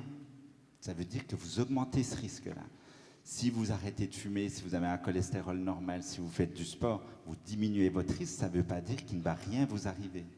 Et le professeur Rinkenbach tout à l'heure l'a bien dit, la première cause d'athérosclérose, c'est quand même l'âge. C'est-à-dire qu'en vieillissant, nos artères se durcissent, se bougent, s'épaississent. La 3. Oui, bonsoir. J'aurais une question à vous poser, s'il vous plaît. Ah oui. Au cardiologue. Voilà, il y a 2 mois, je suis allée à la clinique. On m'a dit que j'avais fait un infarctus. J'avais terriblement mal sur le côté, donc j'ai été hospitalisée. Et au bout d'une semaine, on m'a dit que j'avais fait un infarctus, mais un Takotsubo. Un quoi? Un Takotsubo, oui. C'est un restaurant japonais de Besançon? Eh bien oui. Alors, je voudrais demander... un Takotsubo? Oui. J'ai loupé des cours. Hein. Pardon? J'ai dû louper des cours à la fac, parce que j'ai jamais entendu parler de... Moi non plus. Alors, j'aimerais bien avoir l'avis de ces messieurs. Bien sûr, Alors, Takotsubo. Oui, on avait dit qu'on ne ferait pas de consultation, Non, mais... mais on va quand même, c'est exact, le terme est exact, Takotsubo, oui. C'est quelque chose qui se présente comme un infarctus, et on finit par déterminer que ça ne vient pas des artères, bizarrement, ça vient d'autres causes, on va dire, et ça a la grande caractéristique d'être réversible. Donc, effectivement, au départ, on est dans une situation où on a tous les signes d'un infarctus, avec le risque lui-même d'un infarctus, et puis on vérifie, les artères sont normales, et puis il y a d'autres choses qui permettent effectivement d'arriver à ce diagnostic. Donc on peut dire que tout ce qui ressemble à un infarctus n'est pas un infarctus, mais c'est quand même une situation relativement rare. Généralement, quand vous avez mal dans la poitrine, que ça serre en barre comme ça, effectivement, le mieux c'est de faire le 15, parce que c'est probablement quelque chose qui ressemble vraiment à un infarctus. Ça a été décrit récemment, ça? Décrit récemment. Le Takotsubo. Takotsubo, ça fait quand même une petite dizaine d'années, mais... Ah bah oui, Bon. Non, mais... Vous êtes gentil, ça voudrait dire que je suis très jeune, parce que si vous pensez que j'étais à la fac il y a 10 ans, non, il y a 10 ans, j'avais quitté la fac. C'est un coup des sociétés Savantes. savantes. Ouais, ça doit être monsieur de Sacco-de-Soulot, là, c'est lui qui a donné son nom à la maladie, non? En général, quand on décrit quelque chose, on donne son nom. Non, c'est la forme d'un vase, mais enfin bon, ce serait trop compliqué d'expliquer. Ah merde, c'est culturel. Ah ouais, voilà. Alors autant pour moi. Il y en a là-haut, il y a le 5, monsieur, là-bas. Mais vous n'êtes pas une hôtesse, monsieur? Oui, oui. Non, mais c'est une question personnelle pour vous, Michel. Il y aura peut-être deux questions, mais la première, elle vous intéresse tous. C'est au sujet des statines. Que pensez-vous du livre écrit par le grand professeur, enfin, je dis grand, bon, je suis un peu péjoratif, du professeur Evan? Vous me rassurez déjà en disant ça, oui. Qui a cassé vraiment ce traitement des statines. Puis en deuxième question, je vous ai écouté une fois, vous avez poussé une petite paillarde lors de votre émission, alors peut-être qu'à la fin de soirée, on va peut-être avoir...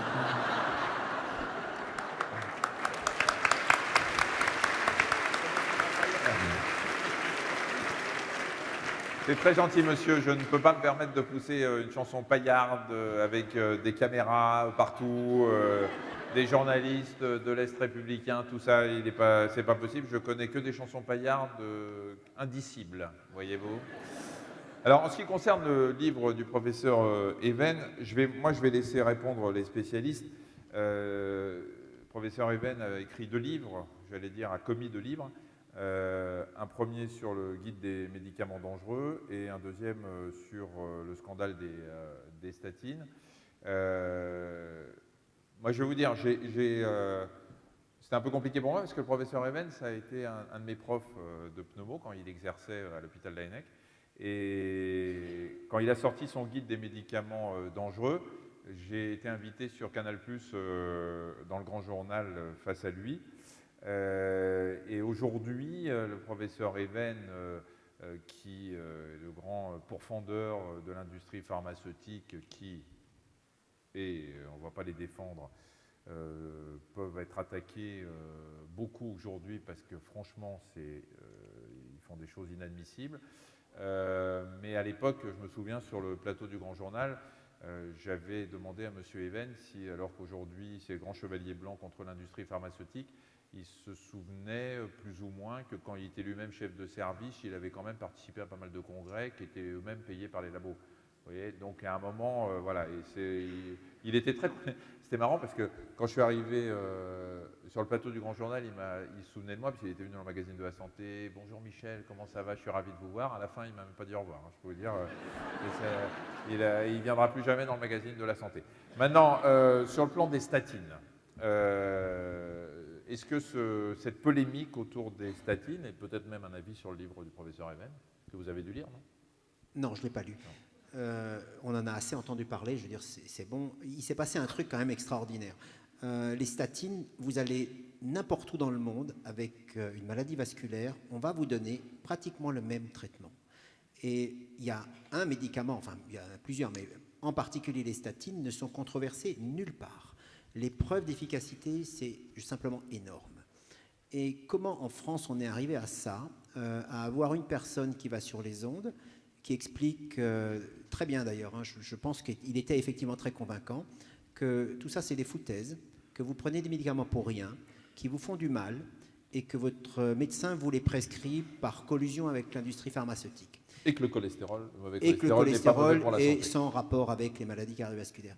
Donc il y a rien de vrai, et pourtant ça a très bien pris. Et moi je peux le comprendre. Et c'est vrai qu'un traitement de prévention, quand vous avez fait un pépin cardiovasculaire et que tous les jours vous prenez des médicaments dont vous ne sentez absolument pas le bien-être, c'est-à-dire que c'est des médicaments qui vous évitent une maladie, mais tant que vous ne l'avez pas, vous ne vous rendez pas compte qu'on vous l'a évité. Et donc au bout de 5 ans ou 10 ans, c'est normal qu'on se pose des questions.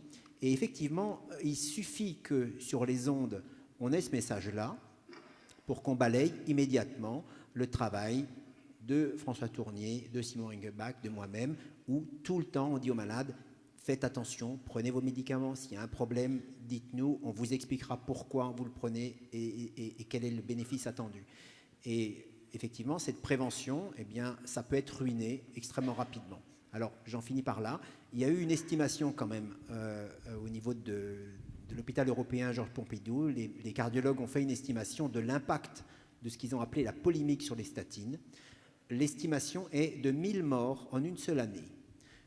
Et je pense qu'ils ne doivent pas être très loin parce que nous avons vu venir dans nos services d'urgence un certain nombre de personnes qui avaient lu le livre, qui avaient eu confiance en ce qui avait été dit, qui ont interrompu leurs médicaments et qui ont récidivé. Alors c'est toujours très difficile de dire si c'est exactement à cause de ça ou pas, mais franchement, c'était extrêmement ruinant pour la santé des gens. Et on se demande si certains ne devraient pas rendre des comptes auprès du Conseil de l'ordre des médecins, puisque théoriquement, un médecin est censé aussi donner la bonne parole et non pas entraîner la mort des gens. J'ai juste donné 2 chiffres pour appuyer ce que vient de dire François Schill. En ce qui concerne la mortalité cardiovasculaire, maladie de l'appareil circulatoire, c'est des données de l'INSERM. Pour la période 79-81, elle représentait 37% des décès, tous âges, tous sexes confondus. En 2009-2011, elle représente plus que 26,4%, c'est-à-dire 10% de moins.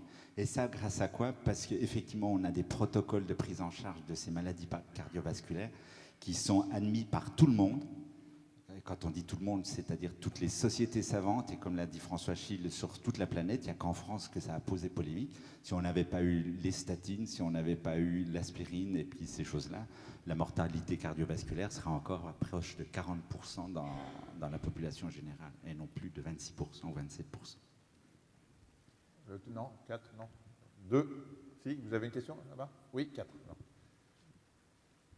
Oui, bonsoir. Bonsoir. Dans bon nombre de domaines, la parité est assurée. Or, ce soir, nous pouvons regretter la présence féminine.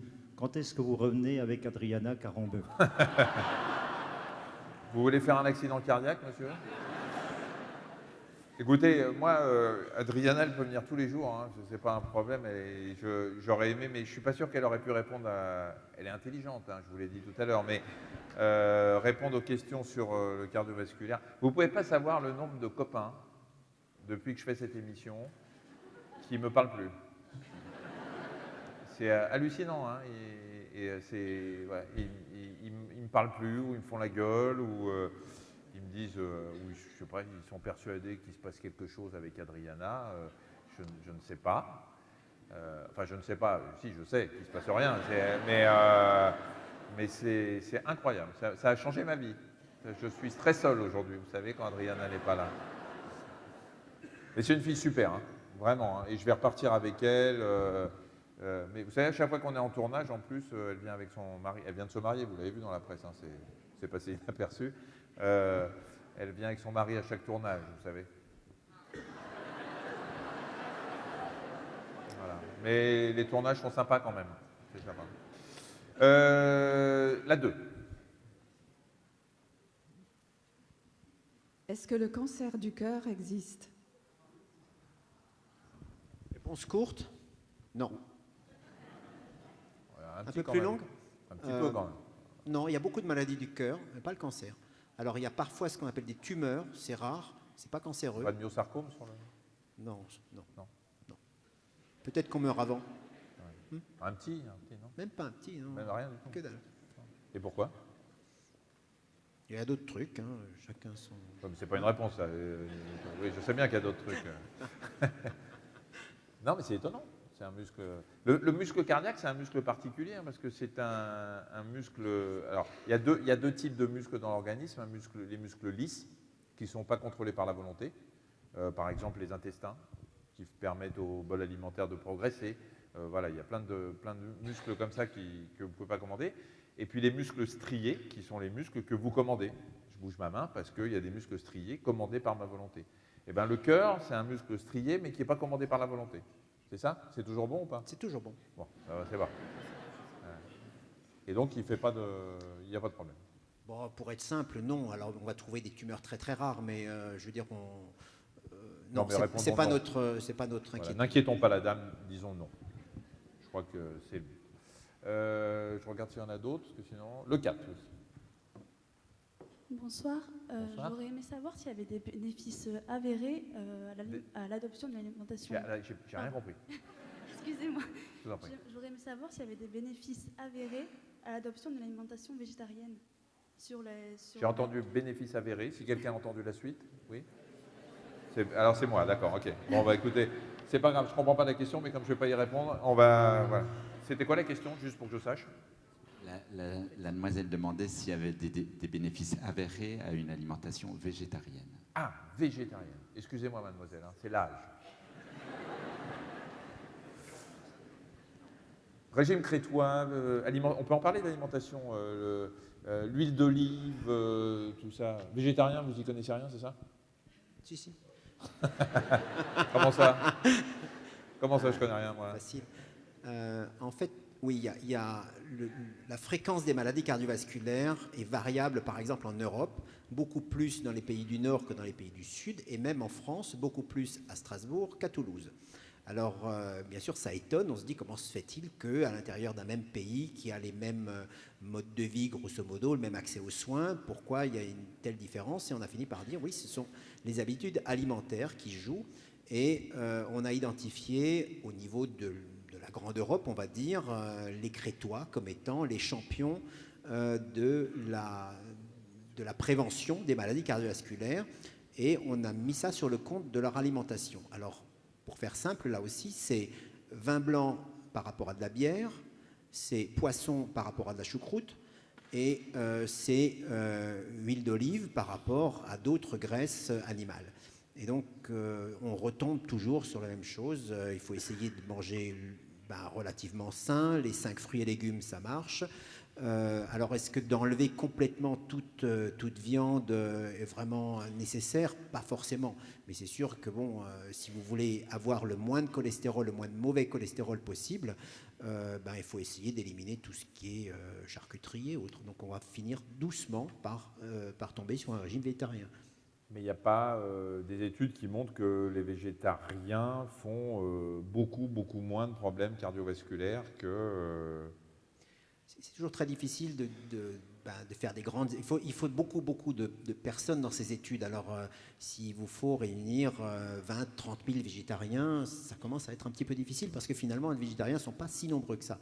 Et en revanche, bon, il y a quand même beaucoup d'études qui montrent que la diététique fonctionne. Et c'est ce qui a été un peu opposé lors de ces histoires de statines. On a dit, mais ces statines, ça ne sert à rien. Il suffit de manger très peu gras. En fait, je pense qu'il faut faire les deux. La 2 et après la 3. La 2. Qui a le micro? Ah bah si. Qu'est-ce qu'il y a là-bas? Ah, je ne vous avais pas vu. Bon, je viendrai après. Hein, parce qu'en fait, vous êtes caché par l'ombre. Vous pouvez baisser le bras, hein, parce qu'il y a une question, puis après je reviens. Bon, alors je voudrais revenir sur le 15. Vous aviez fait allusion tout à l'heure.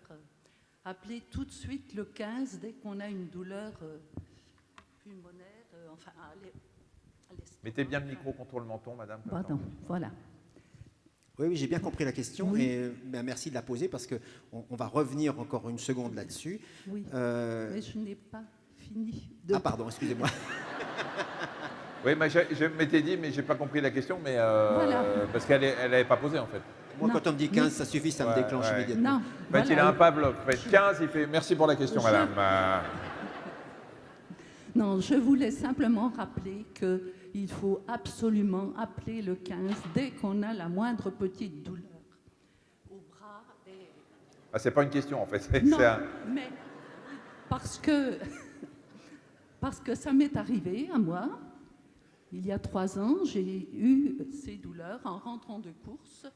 Et tout de suite, j'ai dit, je n'avais jamais eu de douleur... Dans la thorax. Non, pas du tout. Ça ne m'était jamais arrivé. Et j'ai tout de suite dit à mon mari, fais le 15.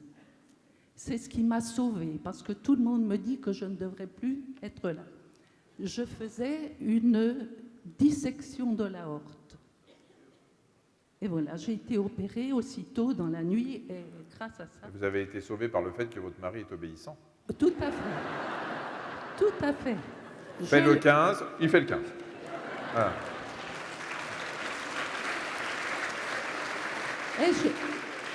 Et je lui en sais gré d'ailleurs.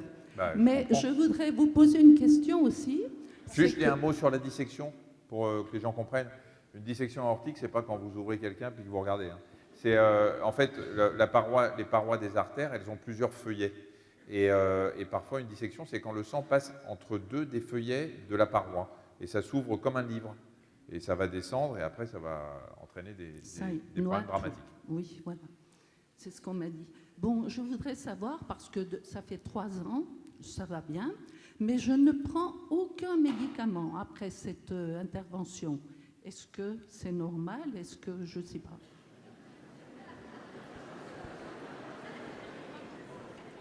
Est-ce qu'après un tel accident, il faut prendre quelque chose? Comme l'a très bien expliqué notre hôte, Michel. Ah, ça arrive, les gens ne se souviennent pas toujours de mon prénom. Si, pas... Ça me gênait de vous appeler par Michel, mais Michel. Non, mais je comprends, ok, pour Michel. La dissection aortique, ce n'est pas vraiment un infarctus. Docteur. Donc, on ne va pas mettre les mêmes traitements après. Et le traitement, c'était une opération. Maintenant, si je peux me permettre quand même de rebondir, comme on dit, sur l'histoire du 15. La question est, pourquoi est-il si important de faire le 15 quand on a, par exemple, un infarctus? Déjà, vous allez me dire, parce qu'on est pris en charge rapidement, on aura mal moins longtemps. C'est déjà une bonne raison. La vraie raison, elle n'est pas là. La vraie raison, c'est qu'à la phase aiguë d'un infarctus, donc dès qu'on commence à avoir mal, on a un risque de fibrillation du cœur. Ça veut dire de mort subite. Je crois qu'on a parlé un petit peu de la mort subite sur la présentation. Et effectivement, c'est quelque chose qui est particulièrement dangereux, vous imaginez bien. Et ça justifie, d'une part, qu'on donne le conseil d'appeler immédiatement un professionnel de santé qui pourra venir avec un défibrillateur. Et la vraie raison, elle est là, quoi. Je veux dire, c'est effectivement quelque chose qui sauve des vies parce qu'on permet effectivement d'intervenir grâce à l'arrivée du SMUR. Et on n'a pas du tout intérêt à prendre sa voiture ou à se faire conduire soi-même dans un hôpital. Il faut rester chez soi et attendre que les secours arrivent vers vous. La 3, et après la 1.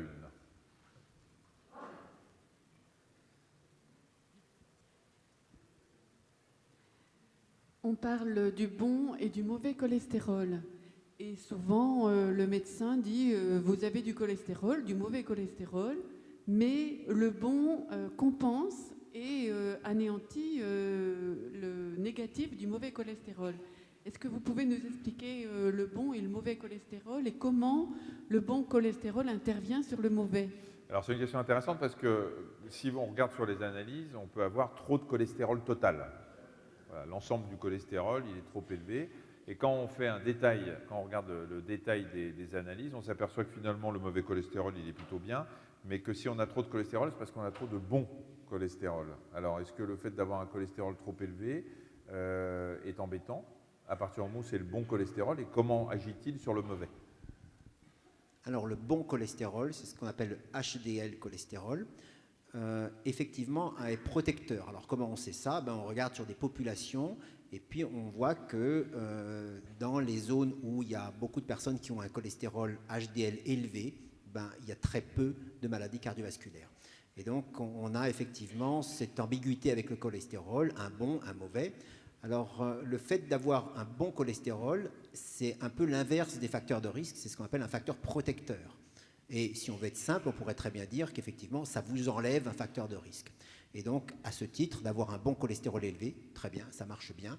Alors pourquoi? C'est parce que le mécanisme est assez compliqué. Ça va enlever du cholestérol de la paroi artérielle, ça va le remettre en circulation et ça va permettre de limiter la progression de l'athérome. Voilà, il n'y a pas d'autre interaction entre le bon et le mauvais, c'est vraiment des molécules qui sont relativement différentes. Et on peut avoir effectivement un cholestérol total, comme l'a très bien dit Michel, fait essentiellement sur du bon cholestérol. Et bravo, vous êtes protégé, il n'y a pas de problème. La 1. Il y a un aspect qui n'a pas été encore envisagé, c'est les troubles du rythme cardiaque. Fibrillation, arythmie ou tachycardie. Est-ce que vous pourriez nous éclairer à ce sujet, s'il vous plaît? Alors, on l'a évoqué tout à l'heure pour dire que là, la prévention était un petit peu plus difficile, parce que quand on a un trouble du rythme, le prévenir, c'est compliqué, mais en revanche, on peut prévenir les complications en se faisant dépister. Alors, ces troubles du rythme, on rappelle, en gros, l'oreillette, vous l'avez vu tout à l'heure, se contracte avant le ventricule pour que le sang aille dans le bon sens, et que parfois, il y a des troubles du rythme, les oreillettes battent de façon anarchique ou autre chose. Oui, il y a toutes les possibilités, effectivement. Donc il y a des cœurs qui battent trop vite, d'autres trop lentement, d'autres irrégulièrement. Et les risques liés ou la gêne liée ou associée à ces troubles de rythme, très variables. Alors c'est vrai qu'on ne va pas les détailler, mais bon, ce problème est dominé par effectivement le risque de mort subite, donc de fibrillation, par exemple, au stade aigu de l'infarctus. Autrement, bon, je dirais, on pourrait effectivement passer en revue tous les troubles du rythme. On ne peut pas prévenir un trouble de rythme, parce qu'à la limite, avant qu'il arrive... Généralement, oui, on s'en rend compte quand il est arrivé. Il est là. Alors, ils ne sont pas tous mortels, évidemment, mais si vous sentez votre cœur qui bat soit d'une façon complètement irrégulière ou très rapide, eh bien, le mieux, là encore, c'est de faire le 15, cette fois-ci pour avoir un électrocardiogramme. Il est extrêmement difficile pour tous les médecins de dire a posteriori quelle était la nature de ce trouble du rythme, si c'est grave ou pas grave. Et donc, la meilleure manière d'avancer dans le diagnostic, c'est de se faire enregistrer un électrocardiogramme. Et donc, là encore, on repart sur le 15. Alors, on peut peut-être parler d'un trouble du rythme qu'on est nombreux à avoir, qui est l'extrasystole, qui en fait est un battement anarchique du cœur à un moment donné, entre deux battements. Vous sentez peut-être, parce que parfois on peut le sentir dans la poitrine, une sorte de petit coup qui arrive comme ça, sans que, voilà, alors que d'habitude on ne sent pas son cœur battre, mais là il arrive de façon inopinée. Alors je sais qu'un grand maître de la cardiologie disait extrasystole, ça rien moins que rien. Pourtant, quand on en a beaucoup, il faut commencer à s'inquiéter un peu ou pas? Je pense que bon, l'extrasystole en soi, effectivement, n'est pas inquiétant. Maintenant, on peut difficilement dire d'emblée j'ai des extrasystoles ou c'est peut-être autre chose. Il est clair que c'est quelque chose de très banal qu'on ressent souvent lorsqu'on est au repos, en position allongée, et souvent lorsque le cœur lui-même est relativement lent. À ce moment-là, on peut ressentir une certaine irrégularité qui peut inquiéter. Bon, là encore, je pense qu'il faut aller voir votre médecin, essayer de faire le point, et ça, il en profitera pour évaluer plein d'autres choses, le risque cardiovasculaire, vous faire une biologie, etc. Enfin, il y a plein de retombées positives à une consultation justifiée par des extrasystoles. À 4. Oui, bonsoir. Il n'y a pas longtemps, j'ai fait une formation de secourisme. Et on nous a appris à se servir du défibrillateur. Mais on nous a également bien précisé que si on avait un jour, on était confronté à subvenir aux besoins de quelqu'un, il fallait déjà faire le massage cardiaque, surtout avant de se servir du défibrillateur. Seulement les défibrillateurs, ils sont un petit peu partout maintenant dans les communes et tout ça. Je ne sais pas du tout si à chaque fois qu'il y a un problème, il y a quelqu'un qui est capable de faire un massage cardiaque avant. Donc, auquel cas, si le défibrillateur est utilisé sans massage cardiaque avant, qu'est-ce qui peut se passer? Ça dépend combien de temps dure l'arrêt cardiaque, mais c'est sûr qu'il vaut mieux utiliser un défibrillateur si vous ne savez pas faire un massage cardiaque, vous ne l'apprendrez pas comme ça sur le tas. Donc il vaut mieux utiliser le défibrillateur, même si effectivement on perd du temps, parce qu'un défibrillateur semi-automatique, je pense que monsieur le maire a dû en placer dans toute la ville, non? Vous en avez partout? Une cinquantaine dans toute la ville de Besançon. Le défibrillateur, il faut quand même aller chercher, parce qu'en général, il n'est pas juste à l'endroit où on fait le malaise cardiaque. Il faut aller chercher, il faut l'ouvrir, il faut installer, il faut enlever les collants, des plaques, etc. Donc ça demande un petit peu de temps. Et c'est sûr que s'il y a un arrêt cardiaque, il vaut mieux savoir masser le temps qu'on installe le défibrillateur et qu'on puisse laisser la machine agir. C'est juste pour ça qu'on demande à faire un massage cardiaque juste avant, à moins que je dise des Michel, bêtises. cette réponse était parfaite. Strictement rien à ajouter. Merci. Vous m'avez fait peur. Hein. En prenant le micro, là, je me suis dit, putain, j'ai dit une connerie. Je vais compléter en faisant un petit rappel quand même qui va répondre à la question précédente, à celle-ci sur le défibrillateur. Il faut voir que le cœur, c'est une pompe. Hein, c'est une machine aspirante refoulante c'est de la plomberie. Hein, ça arrive par un tuyau, ça passe dans le cœur, qui leur fout dans un autre tuyau. Et la pompe, pour fonctionner, elle a besoin d'un système électrique. Alors, quand on parle d'hypertension artérielle, d'athérome, de trucs comme ça, là, on parle de la plomberie, c'est-à-dire le cœur, le tuyau. Quand on parle, monsieur tout à l'heure a posé une question sur les troubles du rythme, on parle d'électricité, même si c'est intriqué au niveau du cœur et que des problèmes de la pompe peuvent retentir sur les problèmes électriques, l'électricité, c'est quand même pas la même chose. C'est-à-dire que quand vous êtes en arythmie, c'est parce qu'il y a un problème sur le circuit électrique, ce qui fait que votre cœur se contracte. Votre cœur se contracte parce qu'il y a des influx électriques qui le font se contracter. Alors, pour en revenir à ce que disait la dame sur le défibrillateur, votre défibrillateur, il envoie un influx électrique, il va donner de essayer de faire repartir votre cœur sur un plan électrique. Il ne fait pas pomper votre cœur. Et souvent, effectivement, on fait un massage cardiaque pour faire travailler la pompe, c'est-à-dire qu'on remplace les contractions qui n'existent plus, c'est-à-dire pour que le sang circule. Et le défibrillateur est là pour essayer de faire repartir la machine électrique et que le cœur reparte en contraction automatique. Et c'est pour ça que quand vous défibrillez, quand ça ne veut pas repartir, c'est la machine qui vous informe. Quand ça ne veut pas repartir, il faut arrêter et repomper, et puis on recommence, et ainsi de suite. Et l'un ne va pas sans l'autre. Et avant d'avoir le défibrillateur sous la main, on commence par masser, comme on faisait avant. Juste pour rajouter une couche, si c'était nécessaire, je pense qu'il est important que la population sache faire un massage cardiaque. Alors, je crois que ce n'est pas très difficile, en tout cas, ce n'est pas trop tard. Et il y a plein d'endroits, plein de manifestations où vous trouverez des secouristes qui pourront vous apprendre ça. On fait cet apprentissage dans les écoles et on espère qu'effectivement, dans un délai le plus court possible, on aura une population qui saura déjà faire ce geste de sauvetage initial. Le deuxième point, et il est très important aussi, c'est que la mise à disposition de défibrillateurs semi-automatiques un peu partout dans les endroits assez peuplés, par exemple les galeries marchandes de supermarchés et autres, sont extrêmement intéressants parce que souvent ils sont associés à des personnels qui sont formés à leur utilisation et ça permet réellement de sauver des vies. Et le problème, effectivement, on est dans une phase un petit peu intermédiaire où ça fait un peu peur. Il y a effectivement, comme l'a dit Michel Simès, il y a beaucoup de choses à faire, il faut ouvrir la boîte, etc. Mais ça vient de plus en plus et on reçoit quand même de plus en plus de gens qui ont été réanimés avec succès après un massage cardiaque, une défibrillation sur un appareil semi-automatique, et c'est des gens qui seraient certainement décédés il y a 10 ans en dehors de toutes ces manœuvres.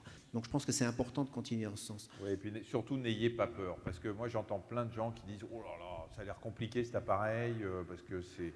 Voilà, il y a des schémas, il y a des schémas, il y a des trucs, c'est ultra simple. Enfin, franchement, il suffit de savoir lire, pas plus. Vous l'ouvrez, tout est marqué, vous posez les électrodes sur l'endroit qui est précisé sur le schéma, et là, vous appuyez sur un bouton, l'appareil fait tout seul. Il ne faut jamais se dire il faut être médecin pour servir d'un défibrillateur semi-automatique. Je vous assure que c'est rien du tout. Et que si vous ne le faites pas, la personne peut mourir, alors que si vous le faites, même en pensant que vous allez mal le faire, vous pouvez lui sauver la vie. Donc voilà, il faut vraiment se dire il n'y a personne, il n'y a rien d'autre, il n'y a pas les secours, j'y vais. Le 2. Oui, bonsoir Michel. Vous me permettrez de vous appeler Michel, puisque vous entrez dans ma vie intime tous les jours de la semaine, depuis plus de 10 ans. Vous allez me sortir une blague, je suis sûr. Mais qu'est-ce que je voudrais savoir quelle est votre vie intime, parce que c'est ça qui me chagrine un petit peu. J'en étais sûr.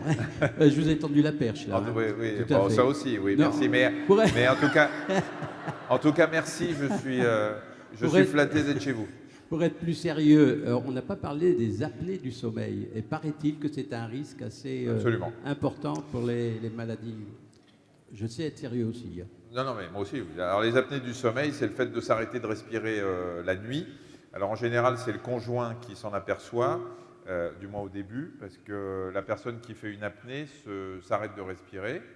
Bon, alors, si vous dormez, vous n'en rendez pas compte. En revanche, vous vous rendez compte du moment où elle se remet à respirer. Parce que ouais, comme ça. Et là, c'est la panique au lit. Et donc, on a des... Alors, pour le patient qui est en apnée du sommeil, c'est les maux de tête le matin, somnolence dans la journée, ça c'est quand tout va bien, et puis c'est surtout des risques d'hypertension artérielle très importants, Vous confirmez, je pense, mon cher François? Oui, Michel, je confirme, mot à mot, impeccable.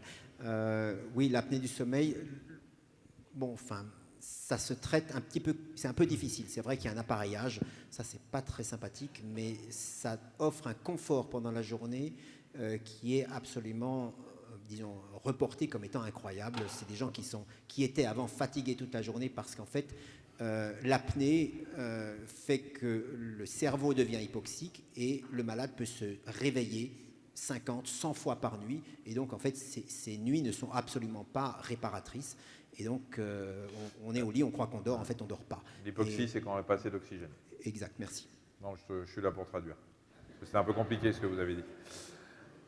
Il n'y a pas de questions en haut, là, parce que comme je ne vois pas bien, non, ça va? En haut, ils dorment? Non, ça ne va pas? Ah, là, ça, alors, attendez, je regarde l'heure. Parce que moi, j'ai un contrat précis. Ah oui. Dans 2 minutes, je suis en hors sup. Alors, je m'arrangerai avec la mutuelle générale, ne vous inquiétez pas. Donc, je vous propose encore 3 questions. 3 questions. On va commencer par la 5. Oui, je voudrais revenir sur les dissections. Est-ce que lorsqu'une personne a fait une dissection carotidienne, par exemple, et qu'elle fait un sport de contact ou du combat, est-ce que ça risque de provoquer ce même genre d'accident? Alors, la dissection, c'est dans l'aorte, on l'a dit tout à l'heure, mais ça peut être dans la carotide. C'est le même principe, hein, en fait. C'est quand le sang passe entre les 2 feuillets de la paroi. Donc, dissection d'une carotide qui a été donc réparée, je pense. Est-ce qu'on peut se prendre un coup de pied juste dans la carotide, c'est ça? Non, mais sport de contact en tout genre. Enfin, pas forcément de combat, mais... C'est quoi, ce sport de contact? Bah, tout, non. Quel est votre métier, madame? Non, mais... bah, un coup de pied ou un coup de bras, oui, quelque chose. Ah oui, un truc normal, quoi. Un truc... Ok. Non, mais comme au rugby, au hand ou au foot, enfin, n'importe, un sport, quoi. Logique. Non, mais c'est pas... J'essaie de comprendre, c'est tout. On va répondre par M. Rinkenbach. Alors, dans ces cas-là, en fait, la dissection de l'artère est liée à un traumatisme. Ça veut dire que si le traumatisme se répète, il est probable que même cause, même effet. Et donc, on peut effectivement, de nouveau, avoir une dissection à ce niveau-là. Oui. Donc, vous déconseillez les sports de contact? Je ne déconseille pas forcément, mais enfin, quelqu'un qui a eu une dissection carotidienne, si je peux me permettre de vous contredire, en la majorité des cas, on ne les opère pas parce que le risque est plus important au bénéfice de la chirurgie, donc on préfère les éviter et donc ils sont suivis médicalement. Et dans ces cas-là, le sport de contact est contre-indiqué, clairement. D'accord. Donc il est contre-indiqué? En cas de dissection carotidienne, oui. Oui, mais c'est la question. Ouais. Donc, parce qu'au début... Ça, il est réponse. Au début, vous dites non, pas forcément, et puis après, vous dites en fait, non. Donc voilà, vous arrêtez tout, non. Hein? Le tricot, le sudoku, tout ce que vous voulez, mais pas de sport de contact. La 2.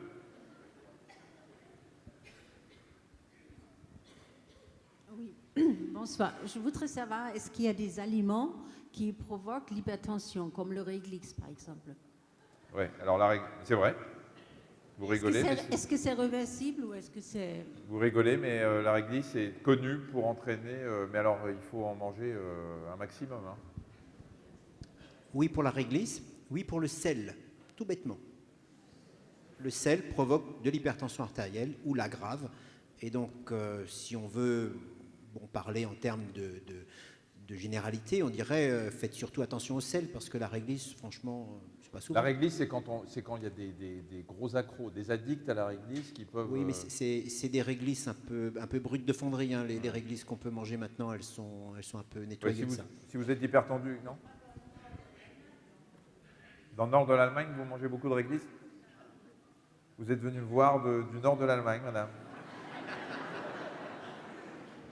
Vous vivez ici? Ah, vous n'êtes pas venu exprès pour me voir?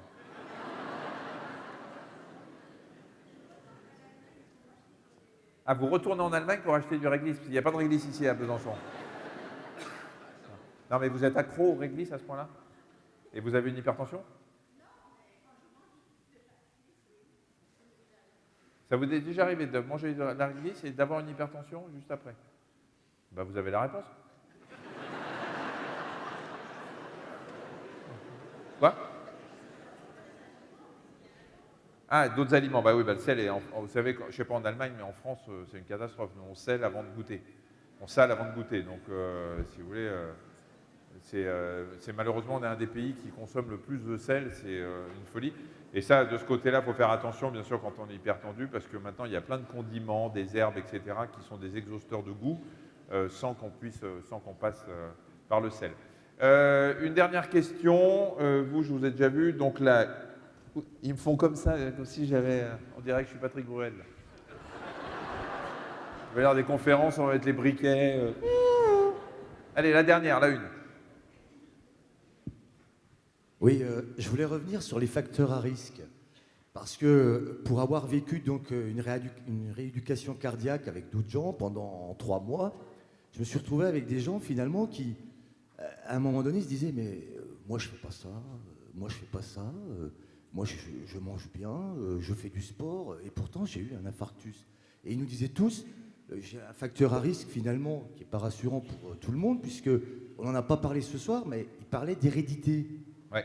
Et moi je me suis dit, mais qu'est-ce qu'il me raconte lui, puisque je veux dire finalement, qu'on fume pas, qu'on boive pas, qu'on mange pas, ben on peut quand même avoir un infarctus, quoi. Absolument, et puis comme vous êtes jeune, et chez les jeunes, il y a effectivement un facteur... Alors, ce soir, on n'en a pas parlé du tout, donc je voulais savoir, est-ce que c'est quelque chose d'avéré, de scientifiquement reconnu, ou est-ce que c'est quelque chose d'inventé, ce truc-là? Non, personne ne l'a inventé, et justement, c'est...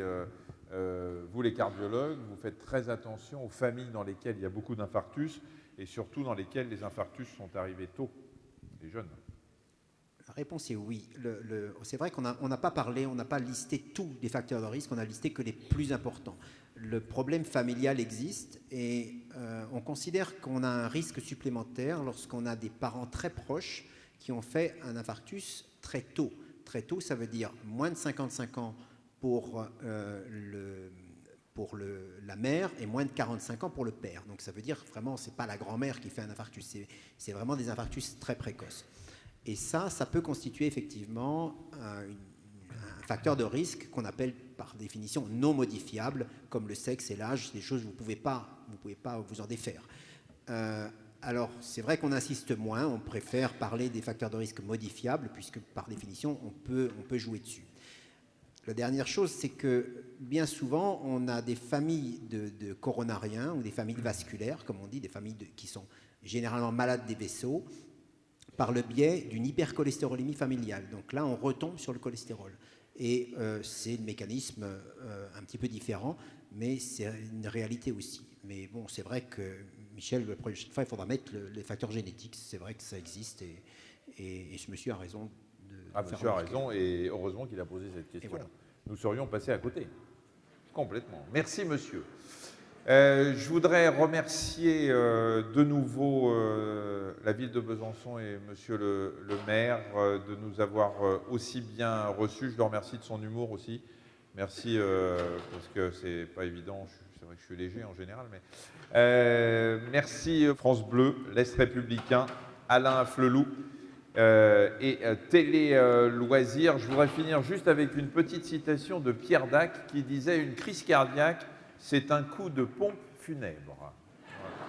Merci beaucoup pour votre attention. Bonne soirée.